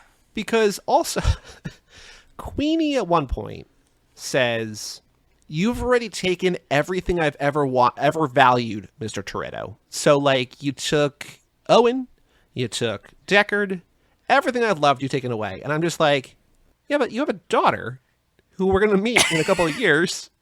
Where's she at? You don't value her? No, she doesn't like, moms and daughter relationships, sometimes they can be hard. Maybe, even though she visits mom in prison in Hobbs, I don't know. Hey man, I would love to see Hattie. Talk to my sister and mom about their moms. So I get that. Yeah. The other one, very small, but when Dom pulls over and like there's that whole like confrontation in New York, and it looks like he shoots and kills Deckard on the streets of New York. Okay. Yeah. He shoots he fires 2 bullets or whatever, and Statham like writhes and falls to the ground. We're like, oh my god, he just killed Deckard. Clearly he didn't, because there was all like a plan. Like he goes to Queenie, he's a dad now. He's like, I need dad help. You're a mom. I get it now. I'm so sorry that did this with your kids. Yeah. We need help, whatever. We need your sons. There's like a choreography. There's a ballet to the way that Dom shoots Statham, and he like rides to the ground. Dumb. This is very dumb. I was picturing that they had like a choreographer come in and be like, how can we make this look real, that we can fake Cipher out? And so like, I want to see a scene where it's Dom and Deckard and just the choreographer like doing like stunt choreography of like how they could fake shoot and like how to die, like, you know, stage acting, like die in the streets. Sell it with your eyes. Yes. Like that. You want to see like the guy that was like, what is it? Like, the rehearsal dinner of the plan that they have. Yeah. Okay, I like that. Like, and like to preserve the twist of the movie, I know that we can't do it until the end when we know that Deckard, like, if that Dom's been like on the good side all along. Okay. But like, we can still have a flashback of like, oh, this is how it happened, and they're just like in some like ballroom or some like dance room with like mirrors and like the ballet bars like against the walls, and just like he's like falling. He's Joey. like, no, Deck again. Joey, what was the fucking stupid movie with Helen Mirren where she was the ghost of Christmas Past? Oh God, what was that movie? That wasn't Scrooge. We just watched it 2 months ago. No. It's like a Oh! I forgot. Collateral Beauty. Collateral Beauty. Okay, so Yeah. she's the actress from Collateral Beauty. Sure. And Yeah. she needs to just like show them the way. Yeah. Oh, that's also in New York. Maybe they're on that stage in that black box theater. Yeah, absolutely perfect. It's flawless. Yeah, and the dance instructor is Keira Knightley, right? Yeah. So Josh, add Keira Knightley to the movie. Josh, if you haven't seen this movie, it has a ridiculous cast for being a terrible movie. It's like Collateral Edward Norton. Beauty. Okay. Yeah, Collateral it's Beauty. Edward Norton, Helen Mirren, Joey. There was like so many people in this Keira movie. Knightley, Will Smith, Yeah, God, Kate yeah. Winslet, Yeah. Michael Pena. And the movie is terrible. It's so bad. I love it. I adore it. But I know where Joe's coming from. Yeah. All right, so here we are, the Fate of the Furious, lap 10. Josh, the floor is yours. I do want to say I have so many notes because I was teasing this to Joe. I don't know why. I'm just like, I'm going to do something different this time. I watched this movie on mute with the subtitles. Oh, interesting. And I had so many new thoughts. Really? Because you weren't like inundated with sound, so you just like let your brain I think run it's free? two things. I think it's that part, and I also think that like as The much as we focus? say we've seen this 12 times, if I have it on, if I can hear what's going on, I'm still watching because I know what scene it is. Like it's all just burned in my brain. Yeah. But if I look away when it's muted, I don't know where we are. So I need to pay more attention. So I'm just Okay. like, I'm watching the scene in the beginning where they're at the soccer game and Hobbs is like, it's a championship. And I'm like, yeah, but that girl just quit. So this girl has made it to a championship game and she's quitting the other. Like, I'm like, the stakes are higher than ever. I'm like, Hey man, the haka. haka should not be underrated. No. It's a beautiful dance. It's a powerful dance, and I love it so much. That's But, actually Josh, one of my favorite scenes of the movie, is when The Rock gets the girls to do the haka. Now, here's a question. I don't know if it's in both or not. Did you watch the theatrical or the extended version for this? The extended. Okay, because he does the haka again at the end, which is amazing, but I don't remember, and I don't think, it might be, I don't think it's in the theatrical version. Maybe it is. I don't know. But like the fact that it comes back, I'm like, this is awesome. Yeah, when he's in the Russian Submarine type situation. naval base, yeah. And for some reason, he just yanks off his coat to do the haka as well. And I was like, Yeah. okay. Need to be shirtless, man. But Josh, favorite moments, least favorite moments. You have this as either your number 2 or your number 3, depending if you want to get peer pressured into moving it up to number 2 or number 3 or whatever. What do you love about this? What do you hate about this? Favorite moments? Just take it away. Okay, so the first question I have, and this is going to reference back to Fast 6, but then I have a reason for bringing it up for Fate of the Furious. How much did Roman actually get from the heist in Fast 5? Because there is no way that sucker bought a plane, bought a yacht, bought these cars, bought these houses on $11 million. I think that it's more like there's an extensive rental market. and he's probably just like, leasing, renting, and flexing, but it's not really his assets. So did he rent the plane and then put its Roman bitches on it? Okay, in that one, maybe he bought it, but he also leases it out. So it's like the reverse way. Oh, you can okay. Charter it. So he has like an Airbnb literally with his airplane. Yeah. So the reason I asked that is because, Roman obviously is loving the lifestyle. He comes back in 7 just because they're all kind of in danger. But what could Dom and in Hobbs offer Roman that he wants to come back and do the secret mission to steal the EMP? Because it doesn't really work. I mean, I guess the whole family thing again, but to me it seems like Roman needs to make some money. Yeah, you often wonder how many of them squandered their money. I think about that, but I think it's more so just like an old-timey sports player being I just missed the locker room, man. You know what I mean? That kind of situation. Even if they don't need the money, it's just being back in the crew. Like Brian saying he missed the bullets. Exactly. In Furious 7. Exactly. Here's a quick aside. What? I wanted to look up how much that plane cost. There is an internet movie plane database, so Joe, keep that in mind for future. I've used it for the helicopter. Okay. Yeah. So its Roman bitches plane is a Learjet 35. Okay. Acquisition cost $800,000 to $900,000. That's it? Okay. Yeah, it's not that much. I mean, maybe that's per year. Hold on. There's servicing fees and you have to have a pilot and all this bullshit. Yeah. So I get it. It's gonna be expensive, but So it costs $1 million and it costs them $1 million a year to maintain it. But that you're not worrying when you're Roman, you're not worrying about what it's going to cost ongoing. You're I just bought a plane for under $1 million. I still got $10 million more. Yeah. He doesn't have a financial advisor for sure. So this brings up the question to me: why does every professional athlete not have a private plane? I think the team flies them everywhere. I know, but in the off season, I don't know. One time, my boss, we had to fly private to Vegas because all the flights, because of weather and other issues, all of our flights were canceled, and we flew. Yeah. It was amazing. Yeah. But it also cost $50,000. So which for a normal person, a lot of money.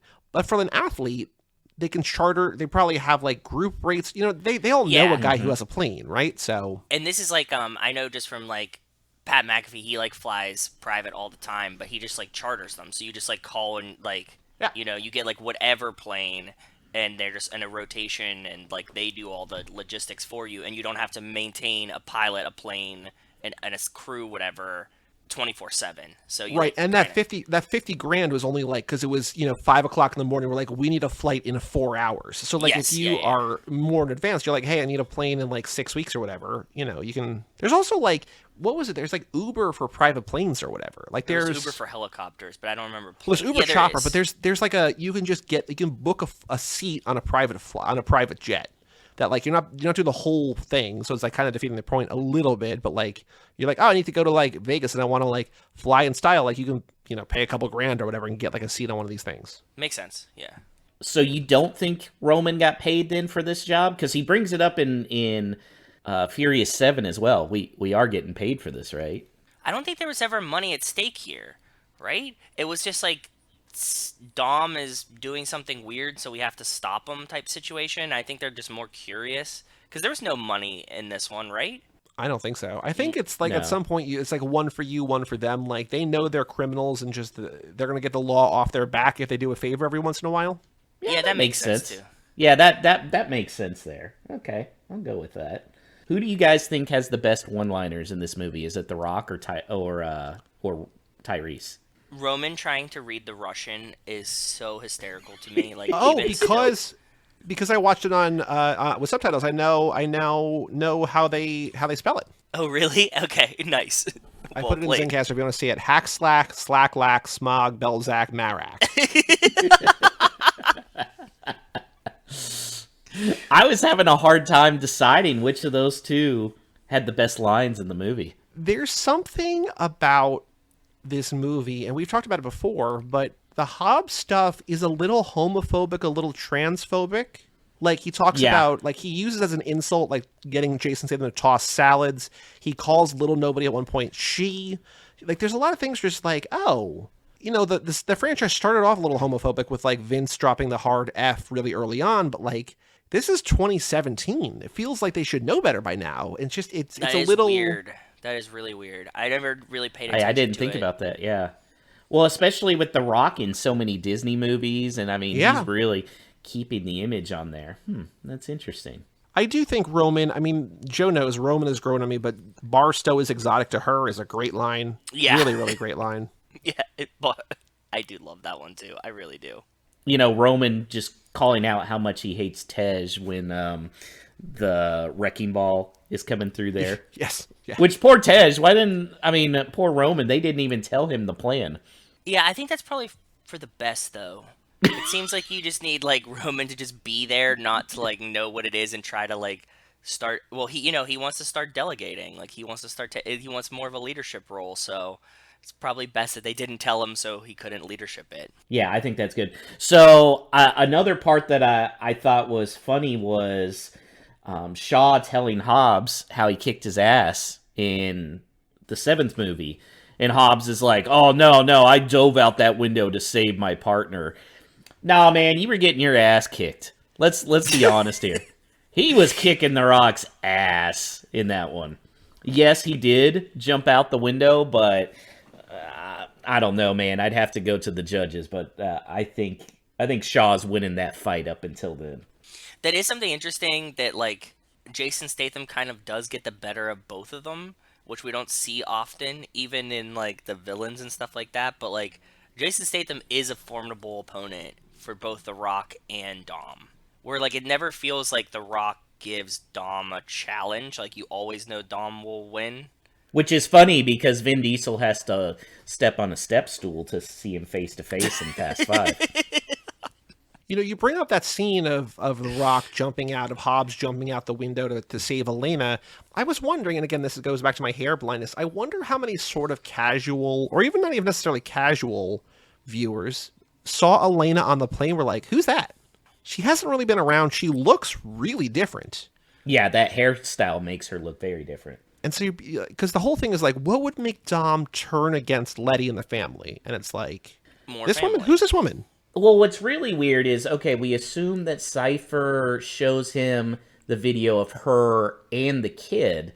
Are we to assume that he just automatically assumes it's his? Has he gotten a paternity test at all? Like, I would want to see. Yeah, I would want to see some DNA before I'm ditching Letty on my honeymoon to do this. But I think that the thing is, like, Dom's like, oh shit, I definitely slept with Elena at one point. Like, that makes a lot of sense. You know what I mean? Like, you start doing the timeline in your head, and he's like, oh yeah, that's very likely mine. It's still odd, though, that he doesn't find a way to tell Letty. Like, I know Cipher can probably, hear through the phones or stuff, but, like, why didn't he act, hey, baby, let's get in the shower for our sexy honeymoon, and then be like, hey, look, this is going to go down. I need you to just trust me. I feel like a lot of this could have been solved if at one point he just looked at her and was like, just trust me. On the reciprocal of that if you had Cipher be like, if you tell anybody, I'll kill you type situation, that we could have just solved this too, right? Right. I mean, they try to explain it away. It's like, we needed you to believe it or whatever. It's like, well... It's just a reveal for us, for the audience anyways, so... Yeah, 100%. We're talking about Cipher, and I don't know if we've discussed this before, probably, because I had, like, a lot of new thoughts that I think are probably old thoughts this time. Cipher, like, is talking to Dom on the plane. He's like, family's the most important thing to me, and she's like, no, it's not, because in the first movie, you said, when you're racing, that 10 seconds or less is when you don't think about family, and that's the best time ever. How the fuck did Cipher know that he said that? Well, especially with the technology. I mean, that was the same movie where they were robbing a truck that had VHSs attached to the little TV. Yeah, like, did you think Dom just walks around just giving this, in that 10 seconds or less, I'm free, I don't think about the family and their bullshit, they're the store speech, like, all the time, to where, like, she caught it later? Like, is this, like, a recurring Dom thing that, like, everybody's sitting around being like, fuck, here he goes again with the 10-second thing? I can see, and I haven't thought about this until now, even though we probably have talked about this before, which means that we have thought about it before, but, for the purposes of our memory, it's new. Yeah. I can see the legend of Dominic Toretto, which is also established in the first movie, where it's like, oh my god, he won that quarter mile. Like, there's just like chatter about Dom, that he's not only this like great street racer, but that his prowess on the streets is remarkable or something, right? And so, again, it's a stretch, but I can see that like he's known for racing and winning quarter mile races or something. Yeah.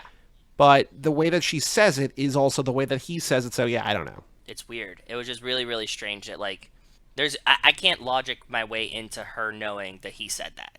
I like how this is the kind of stuff like this and Roman's thing. We can't logic these, but we have no problem with the car taking out a nuclear sub. Yeah, also very, very true. Joey, as we were watching this, just coming off the Transporter movies, not the Transformers, different movies. We will never cover Well, we did Bumblebee, but we're probably never going to do the other Transformers movies. Yeah. So watching this, I was like, oh my god, these car scenes seem so much less CGI'd than all the Transporter ones. Like, I was like, oh, they're actually crashing cars, and like the explosions, like, granted, cars don't blow up like that, but they're using like an actual explosion for some of these things, or like an actual fire. And I was like, wow, that feels worlds different than what we just came off of with the car flipping upside down to rip the thing off the bottom. Yeah, 100%. One thing I thought was interesting, and I'm going to tell a little story as to why I feel this way. So when they're coming into New York City, you know how they're in the fish truck? Yeah. I used to work at this tourist destination in Texas called Moody Gardens, and in it they had an aquarium.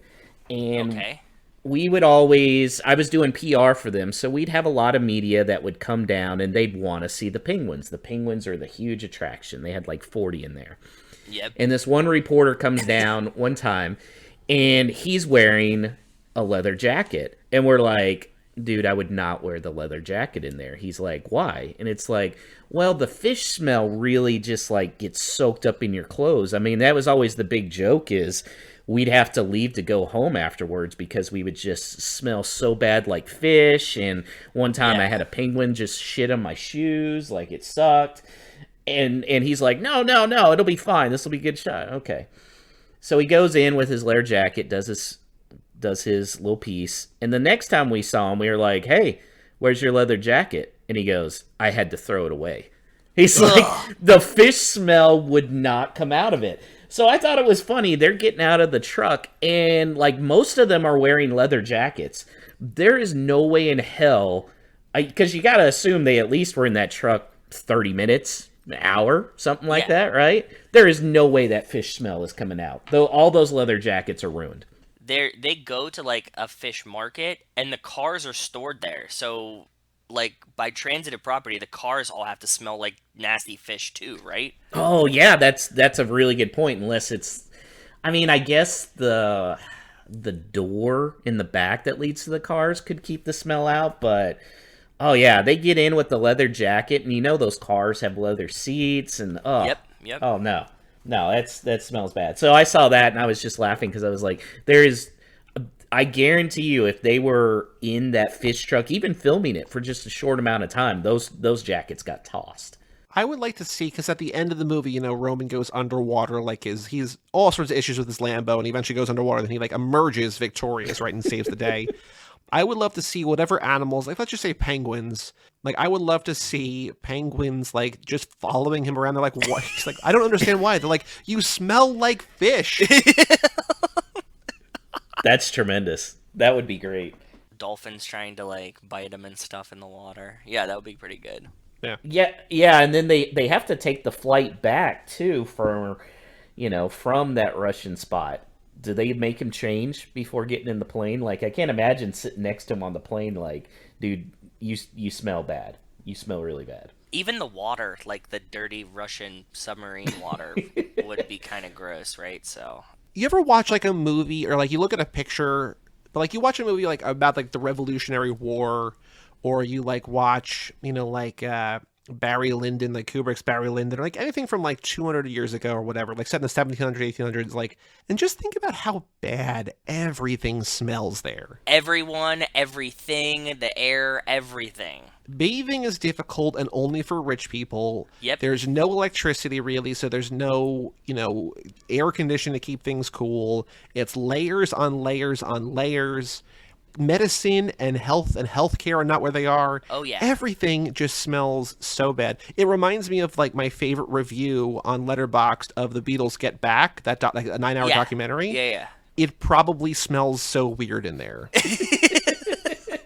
Because it's just all these dudes who are not leaving. They're like all like it's the 60s and their early 70s, and like they're hippies, and they're weed, smoking, and it's just drinking. Oh my god. Yeah, it probably definitely smelled really weird in there. If you want to get turned off to like anything you're watching, just think about what's that smell like, and you probably hate it. So True. Joey, how mad are you gonna be at me for me to tell you this is that I realized Helen Mirren gets the fuck in this one? I'm fucking thirsty. Yep. I was like, oh, okay, cool. Oh, she's the one that get. Oh yeah, you get one fuck because I know The Rock had it in one of them. Yep, he does. I want to say Fast 5. Yeah. But I totally forgot that she gets it. So like, although she's not in this movie much, they give her the fuck too, which is like, I think that's high praise. That's respect. Yeah. It's funny how few people know the fuck rule when it comes to movies and R ratings. We love it. Yeah, I think it's great. In fact, when we're doing our podcast, I always tell Paul, okay, we get one fuck in the podcast before we have to rate it as explicit. You can also petition the MPA. I think it's no longer the MPAA, it's just the MPA. You can petition them to have more than one. Did you know that? I did not know that. In a PG-13 movie? So like in The Martian, which is PG-13, they say it twice and it's written once. Huh. Interesting. But isn't the rule like you can say fuck as in like an expletive but not a reference to fornication? Isn't that correct? The rule? Yeah, you cannot say I want to fuck you or whatever because that's automatically sexually connotated and it's an R. Yeah. But it's just like, I'm fucking thirsty or whatever. Yes. Okay. It's very dumb. Like there are so many issues with the MPA's rating system, yeah. but like this in particular is just like, you can't say that. Do you guys know the movie that caused them to put in the PG-13 rating? Is it Ghostbusters or Close. Raiders? It was Gremlins. Gremlins. Yeah, okay. I knew it was like early 80s, right? Yeah. So, Yeah. There was Gremlins, no PG-13. were... So what? They wanted it to be PG. It wasn't R, and they were like, okay, we'll split the difference type situation. Yeah, because it's either like you either need parents to go with you, or like there's no kids allowed, basically, right? From what I've heard, Gremlins was rated PG, and parents like threw a fit, like, how can this be a PG movie, blah blah blah. And I think at that point they were like, well, it's not really R, and that would have killed the box office. So let's come up with something in the middle here with PG-13. Right, because like if you watch like Raiders or Ghostbusters, they're PG, and there's like a ghost blowjob in Ghostbusters, and like Raiders is like really violent and like weird. You know what I mean? So like now retroactively, like, oh, that's PG-13. We're just like the middle ground. We're just like, yeah, like it's mostly fine, but also like little kids probably shouldn't see it. But yeah, the early 80s were a wild time. What are the rules for PG-13? Because like I haven't been 13 in a very long time. Like, are you allowed to buy tickets as a kid by yourself, or like do you need? I think so. I think the only one that you have to show ID for or have someone older is R or X or NC-17 or whatever. But like I think PG-13 is just like parents strongly recommended but not required. I think. So if you're like a kid that like shows up with money, hands it to the box office, they're like, you're probably old enough to see this movie then. I guess, or they just because don't you can't care. like card a 13-year-old. What are you gonna do, right? Right. Yeah. I need to see your birth certificate, sir. Yeah, exactly. I listened to you guys' one of your previous laps on this, and I'm in full agreement that the best part of the movie is the guys on the plane with the chipmunk music. Love it. Yeah, it's so insanely good. Whoever made that decision, brilliant. Absolutely brilliant. The choice of song, I would like to know what the other, like, what was, like, the top three. I think they picked the right one, but, like, what were the other choices, right? Yeah. That's what I would like to know. I think about that a lot. You know, like, somebody, like, finally landed on, like, Chipmunk's Christmas, and they were like, it's not a Christmas movie, but now it is. But, like, that's a top-tier pick, and it works really well. I think the only thing that would have made that scene better is if during the entire part on the plane, Chipmunks was the music playing. Instead of having, you know, the normal score and everything, just Jason Statham kicking ass with Chipmunks the entire time. Just different ones. Nice. Do you guys agree with that, or is that a little too much? I loved the Chipmunks album. I had one that wasn't the Christmas album that I like listened to on loop on cassette as a kid that I really, really enjoyed. So I'm a fan of the Chipmunks musics for sure. I'm not a fan. I didn't really grow up with them, but I like them. Joey, what would have been your music? Do you think it would have been Chipmunks still if you were in charge, or would you have gone with another? Oh, let me think about that. I think Joe has something to say. Let me think of what song I would have grown up with. Kind of kids music type situation. Yeah, I don't know. Joe, do you have something to say, though? No, I wanted to talk about like what I was thinking about this time watching the movie that's been really like racking my brain all day. The Mr. Nobody thing. The Mr. Nobody thing. I have a theory, Josh, that Mr. Nobody is ultimately evil, okay, after 9. And that he is actually the big bad guy, right? Because his plane goes down, he's disappeared, we don't really know what happened. I feel like they're setting it up that Mr. Nobody is not actually good, right? Because we really don't know where he falls. He's kind of in a gray area, Mr. Nobody. Like, he seems to be working towards the common good, but, like, he's never explicitly, like, on a good guy's side, and it's, like, his own thing. So in this one that I was paying attention to, because now I'm thinking about that all the time, I'm trying to like work my theory into existence. He sees the Rock, right, and like he has the Rock, and he like has him arrested, and he tells him, "Look, you can get out of this real easy. Just plead guilty, say that you did this. I will disappear you, and then you come work for me." Which seems kind of like innocent at the time, but now I'm thinking like if he's a big bad guy, wouldn't he want all of these people that are like threats to him to be on his side? Like he's like recruited the family now and got Dom on his side, right? He like loses Dom to Cipher for a minute. He doesn't know what's happening.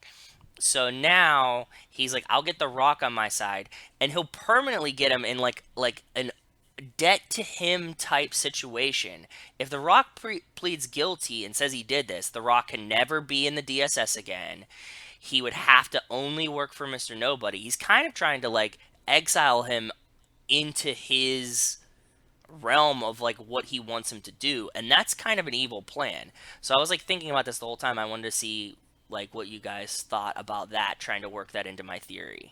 So I was thinking a lot also this time. I feel like that theory, I'm going to be disappointed if he's not evil. Like, we'll see. But I was thinking along the same lines. Okay. What he was doing is sort of manipulating whatever. Yes. And I feel like everything that seems chummy with Hobbs in particular seems sort of dangerous. Where like he's calling him Luke. He's talking about like, oh, I knew he would get it or whatever. Like, it seems like he's like, hey, we're buddies, right? And if Hobbs comes back, if this thing between Vin and The Rock in real life is not actually real, I think you could maybe have Hobbs be with Mr. Nobody. I don't know, but I feel like there's definitely something here. Malicious, right? It feels weird now. Potentially, yeah. Also, like, Mr. Nobody, like, going above the law to, I wrote down the word maliciously, unlock the cell doors in the prison. Like, he's doing it to get them out, but it also just seems like he's an agent of chaos. Yeah, that's what now that I keep like watching it and I'm thinking about this, like, yeah, I can't unsee it type situation. You know what I mean? And also, like, if you think about like who he's working with, right? Like Little Nobody is such an idiot that not only does Josh hate him, but like they use God's eye, right? And Roman's like, I know, we'll use God's eye. They're like, Roman, you're a genius. And like Mr. Nobody knows, like we already tried that, like it doesn't work or whatever, right? But like it pops up all over the place, and there's like all these dots, and like they all go away, and they're like, oh, that's weird. That one's not going away. And they're like, why? And Mr. Nobody says, oh, because that's here. But the person who says why is Little Nobody. So Little Nobody, who ostensibly knows where they are, like it's not like he was secreted there. Yeah. It's just like he's literally looking at a map of where they are. And he's like, why is that special? So if you think about it from Mr. Nobody's perspective, like his second in command, the guy that he's been tasked to like raise up, is such an idiot that he's like looking at a map like, I don't get it. Like what's so special about that? It's like, dude, that's where you are right now. Yeah. Mr. Nobody, too, he doesn't seem too concerned. He's like, oh, that's interesting. That's here. Like, you think there'd be a little more panic in his voice, and he's just kind of like, huh. Yeah, he's like charmed that they were outdone. See, all this stuff like points in so many different directions that like I wasn't really paying attention to before. Because you just assume that he was good and he like came aboard to kind of like push like okay he's above the law but he's like ultimately good. But so it just feels weird, man. I'm starting to connect the dots.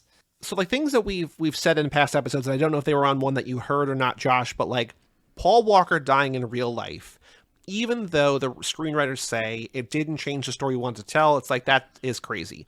So we think, to a certain extent, in Furious 7, where Mr. Nobody gets shot and he's like fine, but he has to go to the hospital, he's like, you really got to try that Belgian ale, man. We think that might have been a moment where he says to Brian, hey, Brian, I'm your dad. That sort of pivots into a certain thing. And then in this movie, in Fate of the Furious, when Dom suddenly has a baby with a woman he hasn't seen in 3 years, it makes way more sense that Mia, pregnant in 7, has a baby, and they abduct Mia because that's something that Brian and Dom, like, imagine Brian and Dom both against the family, right? Yes. Like, yeah. There's so many things that the story feels like it's pushing toward learning more about Brian. Paul dies, and they're like, hey, this is actually a joke, and now this is Dom. So I wonder if by doing that, like, Mr. Nobody was always supposed to be kind and just like Brian's dad, and maybe he's going to turn evil, like, spoilers for Guardians 2. He's just like, hey, Peter, I'm your dad, but, like, also I'm really fucking evil, right? Like, that kind of thing. Yeah.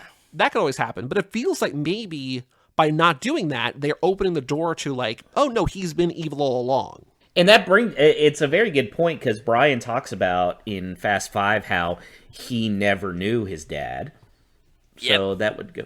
I guess my number one question would be, if Mr. Nobody's plane goes down in F9 and he's disappeared somewhere, why would he be sending it to Dom's team then? What would be the end game of that, getting them involved in this if he's actually evil? Is it just he views it as, well, they can actually take down Jacob? They're still under his thumb. And also he can keep them together looking for him and, like, maybe distract them, is what I'm thinking, right? Yeah, and I mean, he's got them working with the Shaw brothers now, too. Yeah, that's what I'm saying. He's like, so Mr. Nobody's been rounding up, like, all the baddest dudes in the world. And, like, the only one that, like, isn't under his command right now is Cipher, right? You think Cipher is actually a good guy? No, I think that he just doesn't have control of Cipher, and she's like a power threat to him. So he's like now amassed. Dom, Hobbs, the Shaw brothers, they're all working for him, and he's like, okay, cool. I can like either get them to go kill Cipher to like wipe her out, or I can get them to go like capture Cipher and bring her to me and like round her up into my plan too, so that I'm above her. Well, like, what's weird about that is that she says in this movie that, like, you thought you could take down 2 of my teams and I wouldn't come for you. Like, Braga's team and Owen's team and then Decker, like, all these people, like, he's amassing assets that were once Cypher's.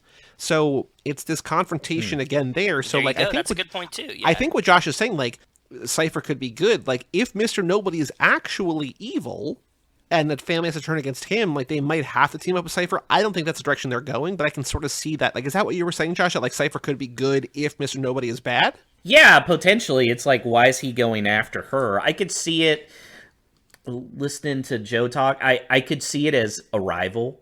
I see where that would go in, so Cipher and Nobody. Wouldn't it be interesting if, like, that was her dad, and her and Brian are brother and sister, and they didn't know it? I mean, is anything off limits with this series? Because I don't think so. I don't. And we think that like Cipher has to be like we've tied Cipher into a relation to someone so many times that she's like a long lost sister of someone. Yeah, like I think Joey and I have definitely talked about the possibility that her and Brian were brother and sister, right? Yeah, we've thrown that out there for sure. I mean, like, well, we've thrown everything out there, Josh. Like, but yeah, well, yeah, you guys have what 200 and how many episodes? 227. This is the 10th time through the movies. Man, also, I think the music song would be I think the song would be the Rugrats theme. I think that might be that might be that's a good one. They'd have to have it on repeat a lot, but yeah, I could see. Yeah, it's very short, isn't it? Yep. Yeah, I like that. Yeah. That's pretty good. Yeah. I'm glad this came out a year or two when it did instead of a year or two later, because like it was very close, I'm sure, to being Baby Shark. I know. Oh, that would have been bad. I don't mind Baby Shark, but I don't need to hear Baby Shark even every 4 months now when we watch this movie, right? So I just want Baby Shark. Like I only sing the Jamie Tart version from Ted Lasso every time. Jamie Tart, that one for sure. Yeah. So I do like you guys' theory, though, that this was probably going to be Brian and Mia who were kidnapped instead. Instead of Dom turning his back, it would be Brian. That makes complete sense. Now, my question would be, would they have killed off Mia? I don't think so. They have no problem killing off the female characters in this show. No. I know, but yeah. But like we already basically written Elena off, right? So, and they love shelving Mia. Like she's just like totally not in this, and they're fine with that. So they're like, we didn't kill her, but like she's not here either, so that's cool. And then she just somehow manages to get all the way to the secret hideout in F9 from wherever they are. I guess there's a deleted scene. There's a deleted scene that kind of explains it. Yeah, that she meets up with Dom, and Dom's like, go take baby Brian to Brian, and then meet us. That spoils the reveal. Yeah, it spoils the reveal of her showing up at the hideout, but also explains why she's behind them. Now we just need the deleted scenes to actually show how Han came back instead of the old Emperor Palpatine. Oh, he's back. How did that happen? We're just gonna... See, that's another time where I love Roman. He's like, are we not gonna talk about how you avoided a car blowing up? And he's like, well, back when, I first went to Tokyo, it's like, okay, exposition time here. But we're not getting answers. Nope. Do you guys think that the baby's name at the end instead of Brian should have been Paul? Yeah, 100%. We've talked about that. 1,000%. It makes no sense in universe for it to be Brian. It's crazy.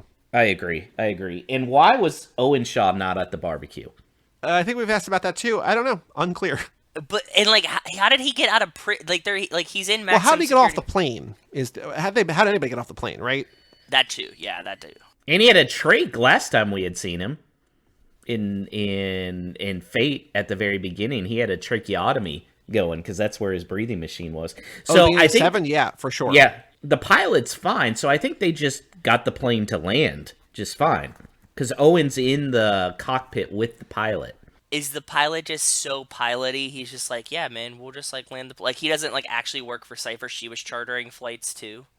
I could see that, and even if he was working for Cipher, if you got a automatic weapon at your head, yes, sir, you're the boss now. That's true. That's fair. Yeah, he does have guns. It makes sense. Obviously, Deckards bring in Brian to the barbecue, but where's Owen? I don't know. Owen didn't get the invite. Did Mr. Nobody not send him? And then he's not in Hobbs and Shaw either, so it's he's just I guess Helen Mirren was right that he's just the scapegoat child that nobody really thinks about, and he just got sent off on his own. And he doesn't really do much work. I mean, he pretty much heads straight to the cockpit, whereas Jason Statham is the guy who takes out all the baddies in the plane. Yeah, but that makes so much sense. He's the transporter. What's you guys' top choice of meat at a barbecue? Ooh. Always brisket for me. I judge all barbecue based on the brisket at the place. I like ribs. I like pulled pork. I'm a big fan of all barbecue things, but I think that brisket is the test. That's what you should really gauge it on. And I love ordering brisket, and especially burnt ends. But now that takes a long time at a barbecue. So if it was on a grill, you're talking a cookout. Yeah. If we're talking a backyard thing, I'll just go a burger because I think you can get a nice char on a burger on a grill. Yeah. If you're going to a barbecue restaurant, like a joint, in Austin, I lived in Austin for 2 years, I still don't really know how to order brisket because there's so many different ways you can order it. Burnt ends are great, but a turkey, if a place is a good barbecue turkey, unbelievable. Okay. Yeah, brisket's great. Out here in Houston, I have a ton. If I'm doing a backyard one, I always my go-to is steak, and I marinate it in whiskey. Bourbon marinades are very, very good. I'm a big fan as well. Yes. Yeah. Excellent. Yeah. So, I mean, if you have time to prepare for this Toretto cookout, Surely you'd go some higher meat. I mean, it's not like they are so poor they need to go to Kroger to buy the 90-10 burger meat, right? Oh no, this is an event. This is for sure an event. Like they're on a rooftop in New York City, Seems right? Catered. So, like... Seems catered almost, right? Like it's not even like a real like they have like hors d'oeuvres and stuff. It looks like you're like, come on, man, like. And at this point, Cipher probably has access to satellites again, so she's probably sitting there in whatever layer she's at, watching these suckers have a barbecue, celebrating their win. That probably pisses her off even more. Yeah, maybe she gets captured because she's just like so distraught because she's so angry. She's just like, God damn these guys. Hungry. And then she gets captured before 9. Yeah, I don't know. I have a question about Cipher.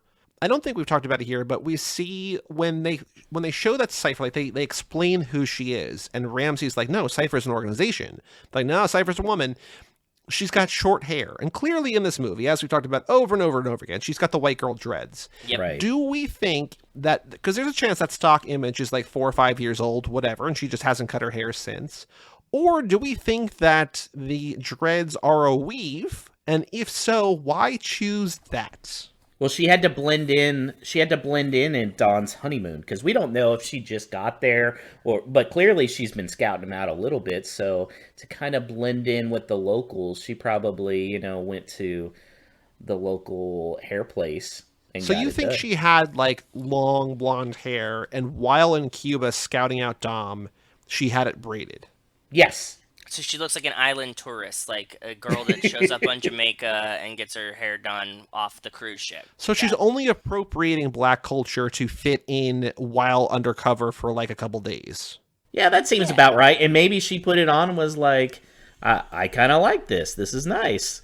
That's slightly better. That's like, it's still not a good explanation, but it's slightly better than what we've had. What have been the other explanations?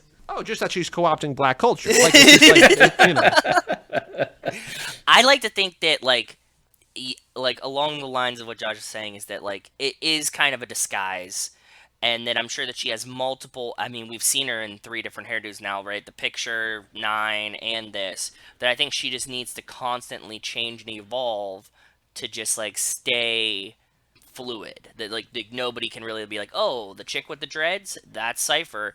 And it's like, no, she had the dreads last time, and then now she has short hair, then she has long hair, whatever, right? So what's her hair gonna be for 10? I don't know, undercut, like buzzed undercut. I mean, she could just rock the Furiosa buzz head again, right? Yeah, so if she wants to keep going shorter, I don't know, man. She's just. We did a whole podcast about her. I've seen every single one of her movies. She's one of the most beautiful actresses in Hollywood, and she keeps picking these weird-ass hairdos, and I don't understand it. Hey, man, there's something for everyone, right? Flavor of the week.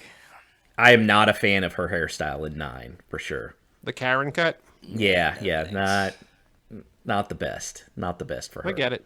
Not for me. And I do feel bad. They didn't even give her like an enclosed bathroom or anything in that clear cell.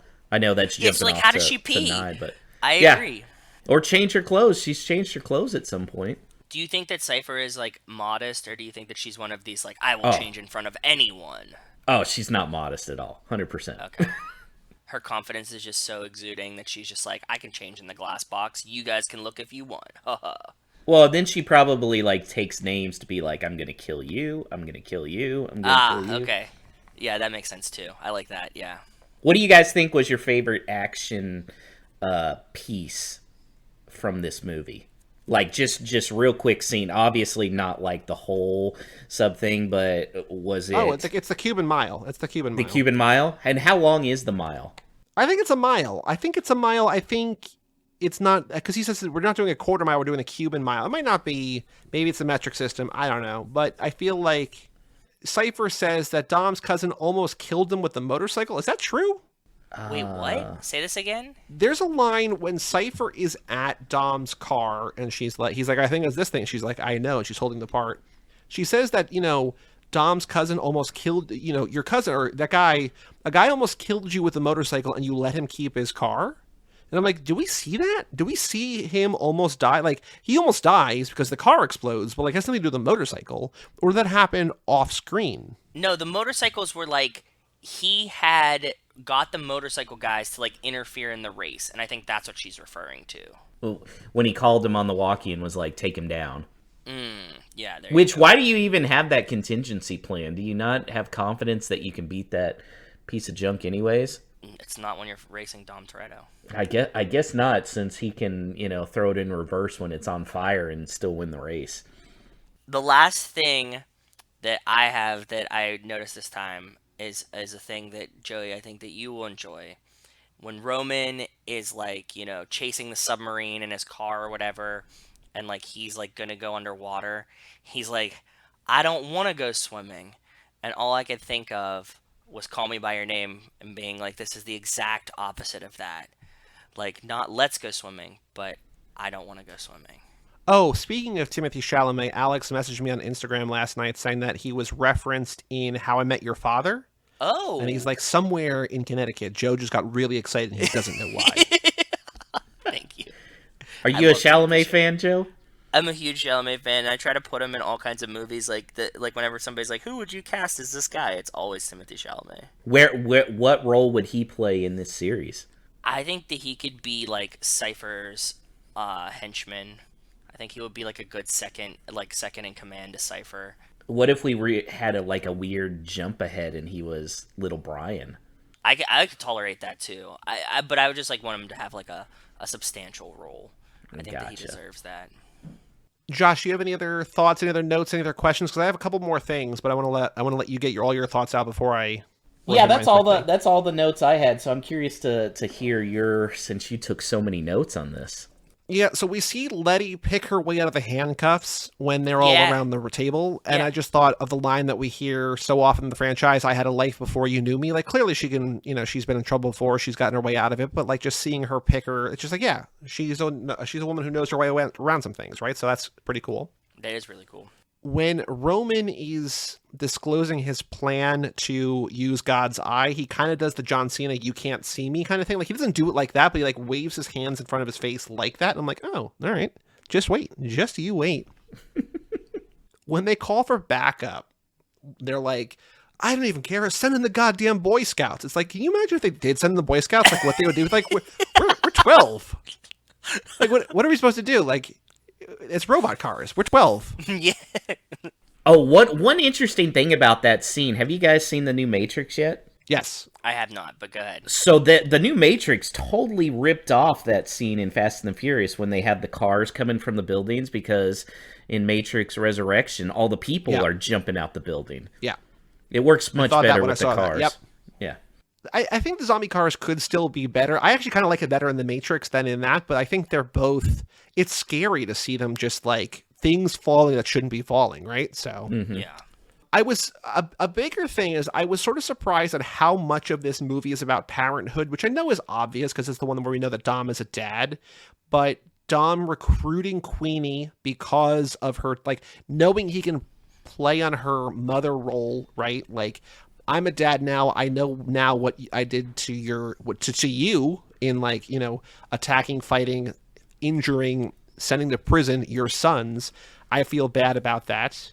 There's also like a weird element where Cipher is like saying about like all the stuff that, Dom has done to her, and her response is basically like, I recruited you, told you I had a kid. Like, I'm a good guy. It's a weird kind of like, you did this, you ruined this, you ruined that, you cost me all this money, and like, I let you know that you have a kid. It's just like, hey, wow, like it's a weird parental, like there's such a like strong theme of that running throughout that like is both obvious, but I feel like we haven't talked about enough as a theme in this movie. Do you think it was a choice that they made knowing that fans that had started the Fast and the Furious at an age-appropriate time when the first one came out might be becoming parents at this point? Yeah, maybe. That's a really good point. Because how long would it have been between 2001 to what's this one, 2017? Yeah, so like if you're 10, you're suddenly 26. Yeah. Yeah, that I think might explain it. That's my thoughts on it. And that also could have been, Vin Diesel having that idea, since he's him becoming a parent. Like, the actors themselves becoming parents. Yeah, very true, because Jordana Brewster had some kids at this point, so... Real quick, when do you think that Dom had the ability to call Queenie and call the Cuban guy and get all that set up? I have no idea. Yeah, like, does he have like some secret trap phone that he called her on? I don't know. Yeah, was he like on the John texting like, "Hey, I'm stuck in a plane. Can you guys do this for me?" In which case, why didn't he tell Letty, "Look, shit's weird. Just trust me." I think the only other note that I have that's sort of a bigger thing is there's a line when they're in the toy the toy workshop or whatever they call that house, like after the fish truck, right? And they're like looking at all these things. Yeah. And they're talking about the tank that Tej eventually uses, and Tej is like, yeah, the army uses this, like there's thankfully for us like a seat in here, but they're using this as an automated thing to like so you can kill targets from a mile away, right? Okay. And then later at the end of the movie, when Dom is turning on Cipher and he turns on the guy from Game of Thrones, and he says to him, quote, "I don't pick a target from a mile away." And I feel like, again, this is kind of the through line of our family is railing against technology in a way that's either used by the military or by Cipher, even though we have like the world's like, or two of the world's three best hackers apparently on our team. Yes. We hate technology. We do not like technology as a family. No. And we much prefer street fights, which we saw in 7, where Dom said, like, he thought it was going to be a street fight. You're goddamn right. Like, there's something about hating technology and wanting to get your hands dirty that Tej and Roman express in the warehouse, and Dom does again at the end here. I'm just like, the movies are becoming so techy, and Tej and Ramsey are exclusively around tech, but still we hate technology, I guess, so it's kind of cool. I don't know. It was a weird thing that I noticed, and I'm just like, I don't know what they're going for here. This was always the dichotomy between, like, Brian, like, this is the imports versus muscle, right? Danger to Manifold also, too, right?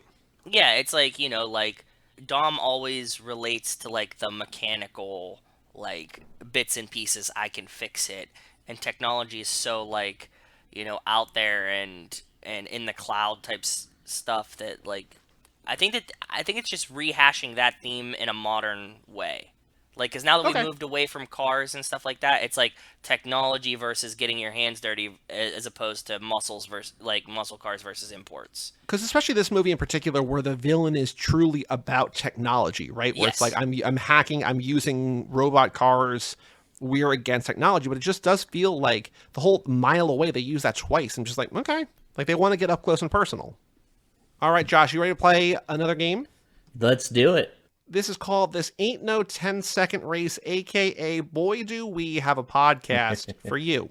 Boy, do we have a podcast for you. Come and check out our show. Yeah. So we're going twitter.com, a.k.a. the Bird app, and we find any tweet from anyone we don't know, and we try to get them to watch the show by responding and saying, Boy Do Podcast for You. So, Josh sent me a tweet. I have a tweet.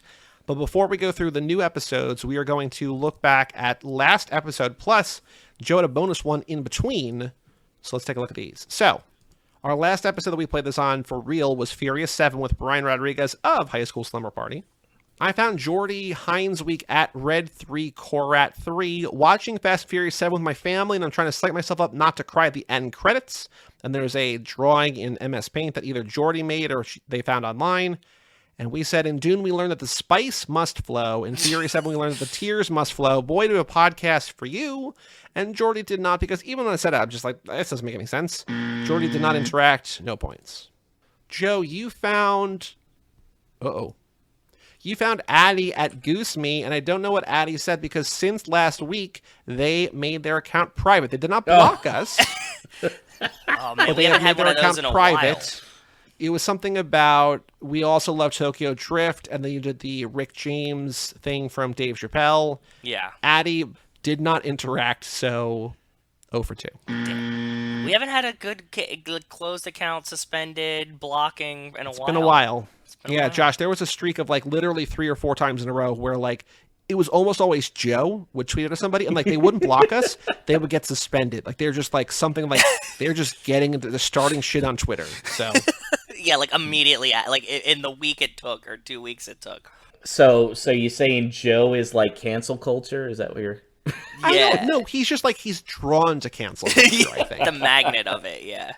Brian found Boozor at Kunmi. Black Widow cannot even beat Ronda Rousey. Hell, she can't even beat Vin Diesel's girlfriend from Fast and Furious. Quote tweeting about which superhero wins, Wonder Woman or Black Widow. And we said, we're like, we don't remember. We can't parse this for shit. Widow doesn't stand a chance because Wonder Woman also has a power of family. Boy, do we have a podcast for you. Of course not. Why would they? And then Brian also played for charity at Couple of Emojis JPEG at Johnny Dev, and it was the Wordle thing where it was his guesses made it look like the buildings in Furious 7. Yeah. We said Chico, nosotros tenemos un podcast para ti. Boy, do a podcast for you in Spanish. And O for 4. But then, Joe, you found in our Transporter episode. Yes. Because we were talking about the pledge drive, which is now over as this comes out on the main feed. Fuck, okay. You found read a book at Knowing Santo. Someone buy me Fast and Furious Tokyo Drift on DVD, please. And we said, hey, if you're still looking for someone to buy this for you, join our Patreon and we'll send you a signed copy of Tokyo Drift on DVD. Boy, do we have a podcast for you. And no. So not only did we get 0 for 4 last time, but this bonus one also swing and a miss. That was a pretty good offer you guys made there. We're good at the game at finding tweets. We are very bad at actually succeeding. Yeah. All right. Josh, you sent me yours last night. Can you please read the tweet, who it's from? You're responding to someone, but read, sort of set it up, who it's from, what they say, and then how you want us to customize the tweet to engage with them, or we're going to send it from our account. I did some digging, and I found this one from August 6, 2019. It was Jim Vejvoda, and it was in response to somebody saying they should have a tell-all documentary about behind the scenes. And he said, for a series all about family, they sure seem to fight it out in public all the time. It does seem like we've split into Team Vin and Team Rock, which means the only recourse now is Fast and Furious Civil War. Okay. Beautiful idea. Who would you guys be? Would you be Team Vin or Team Rock? So we have to be, I think politically, we have to be Team Vin. Makes sense. We don't agree with it, and the methods that are being used, they seem very manipulative. But Joe, you said all of this. You think all of this is just wrestling thing, and we did think it was wrestling promo for a very long time until the most recent Vin calling him out in The Rock being like, Vin's just full of shit type situation that he replied about it, and I was like, okay, this seems bad. Yeah, I don't know. I don't we hope that it's still wrestling promo, but it feels very unlikely at this point. So Josh, we are going to like and retweet this from our account, but how would you like us to respond to Jim? It's also going to go to the Eric Goldman, who said the first thing, quote the thing he's replying to. But how would you like us to customize it? Because it's going to end with Boy to a Podcast for you and a link to our show page, but we're going to customize the message however you want up front. So what would you like to say to Jim? It seems like Civil War would be the perfect ending for this incredible franchise. Perfect. Joe, I got your tweet. Please hit us with yours. I think that I hit a fucking home run here. Okay? I'm really excited. Josh, he also says that almost every week. Or not more than half the time. No. Check this one out, dude. It's Emily_FastSaga_FR with a French flag at eFastSaga. Her bio is Love Cinema, Team Rock, Team Chad Lindbergh, Team Paul Walker, Team Crew, Team Hector, France. That's what her bio is. Okay? I get it. Some people make me laugh. They were never there for Chad, and overnight, boom, he pops up out of nowhere and pretends to be a Jesse fan and Fast and Furious fake fans. Basically, I'm a big fan. I followed from 1 to 9. I've always been there for Chad. It's my Jesse, me, I'm real fan 100. We love Jesse as well, and we were with you from the beginning. You seem like a person that would fit right in with us. Something along. I'm spitballing because a lot of words. I know. I was gonna say that's a lot of characters there. A lot of character limit, and then boy, do we have a podcast for you. We love Jesse too. We've been there since the beginning, right there with you. Boy, do we have a podcast for you. Perfect. E-Fast Saga. Come on, that should respond and also listen, right? E-Fast Saga. It should. It never does. Okay. I found Ashwin Shetty at Shetty13, who 2 weeks ago, hold on, what's Jason saying to us on Twitter? Fast and Furious 10 filming location revealed by Vin Diesel. What is it? London. Oh, okay. Nice. Fast is back in London amongst many new locations around the world for the finale of Fast. Hope to make you proud. All love, always. They posted a picture of himself with Paul and Tyrese. So, old picture, but, I guess from Fast and Furious 6. But okay, cool. Oh my God. Joe, response, like and retweet from Emily already. Whoa. It's 8 points. She says, yes, fist bump, 100. Aw, thank you, my friend. Told you. Perfect. Fuck it. 8 points. Congratulations. That one's awesome. I knew that. I mean, E-Fast saw, that one was a hit for sure. What did you search for that? I'm fucking giving up my honey hole for you. It was a Fast and Furious big fan is what I searched for. Cause I feel like somebody was gonna be like, I'm the biggest fan. I did biggest fan at one point too. So like. Oh, and she's following us now too. That should be an extra point, a bonus point. Fine. And she liked 3 other tweets. We'll get there. Killing it. Okay, go ahead. I found Ashwin Shetty at Shetty. I know that this is good for both of us. I'm still upset. I don't want you to get the points. Okay, yeah. Fine. Ashwin Shetty at Shetty13 2 weeks ago tweeting at Vin Diesel, F10 and 11 story could and should incorporate with the Transporter series and the Italian Job. Perfect. Seems like they could serve as Deckard, Shaw, and Cipher's origin stories. Fuel for thought.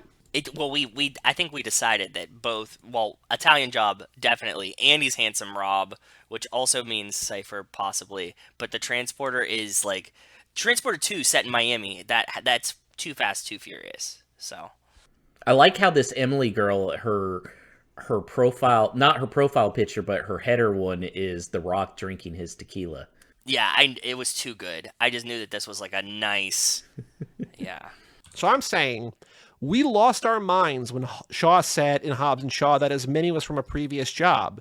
Having just watched Transporter series, we'd love for Frank to be the same guy too. Boy, do we have a podcast for you. Perfect. I like it. Did you already get a like and a retweet and a reply? Oh no, sorry, that was just me. Well, Josh, thank you so much for joining us. This was an absolute delight. Long episode because Joe and I, it feels like we watched the movie for the first time in a while. It does, yeah.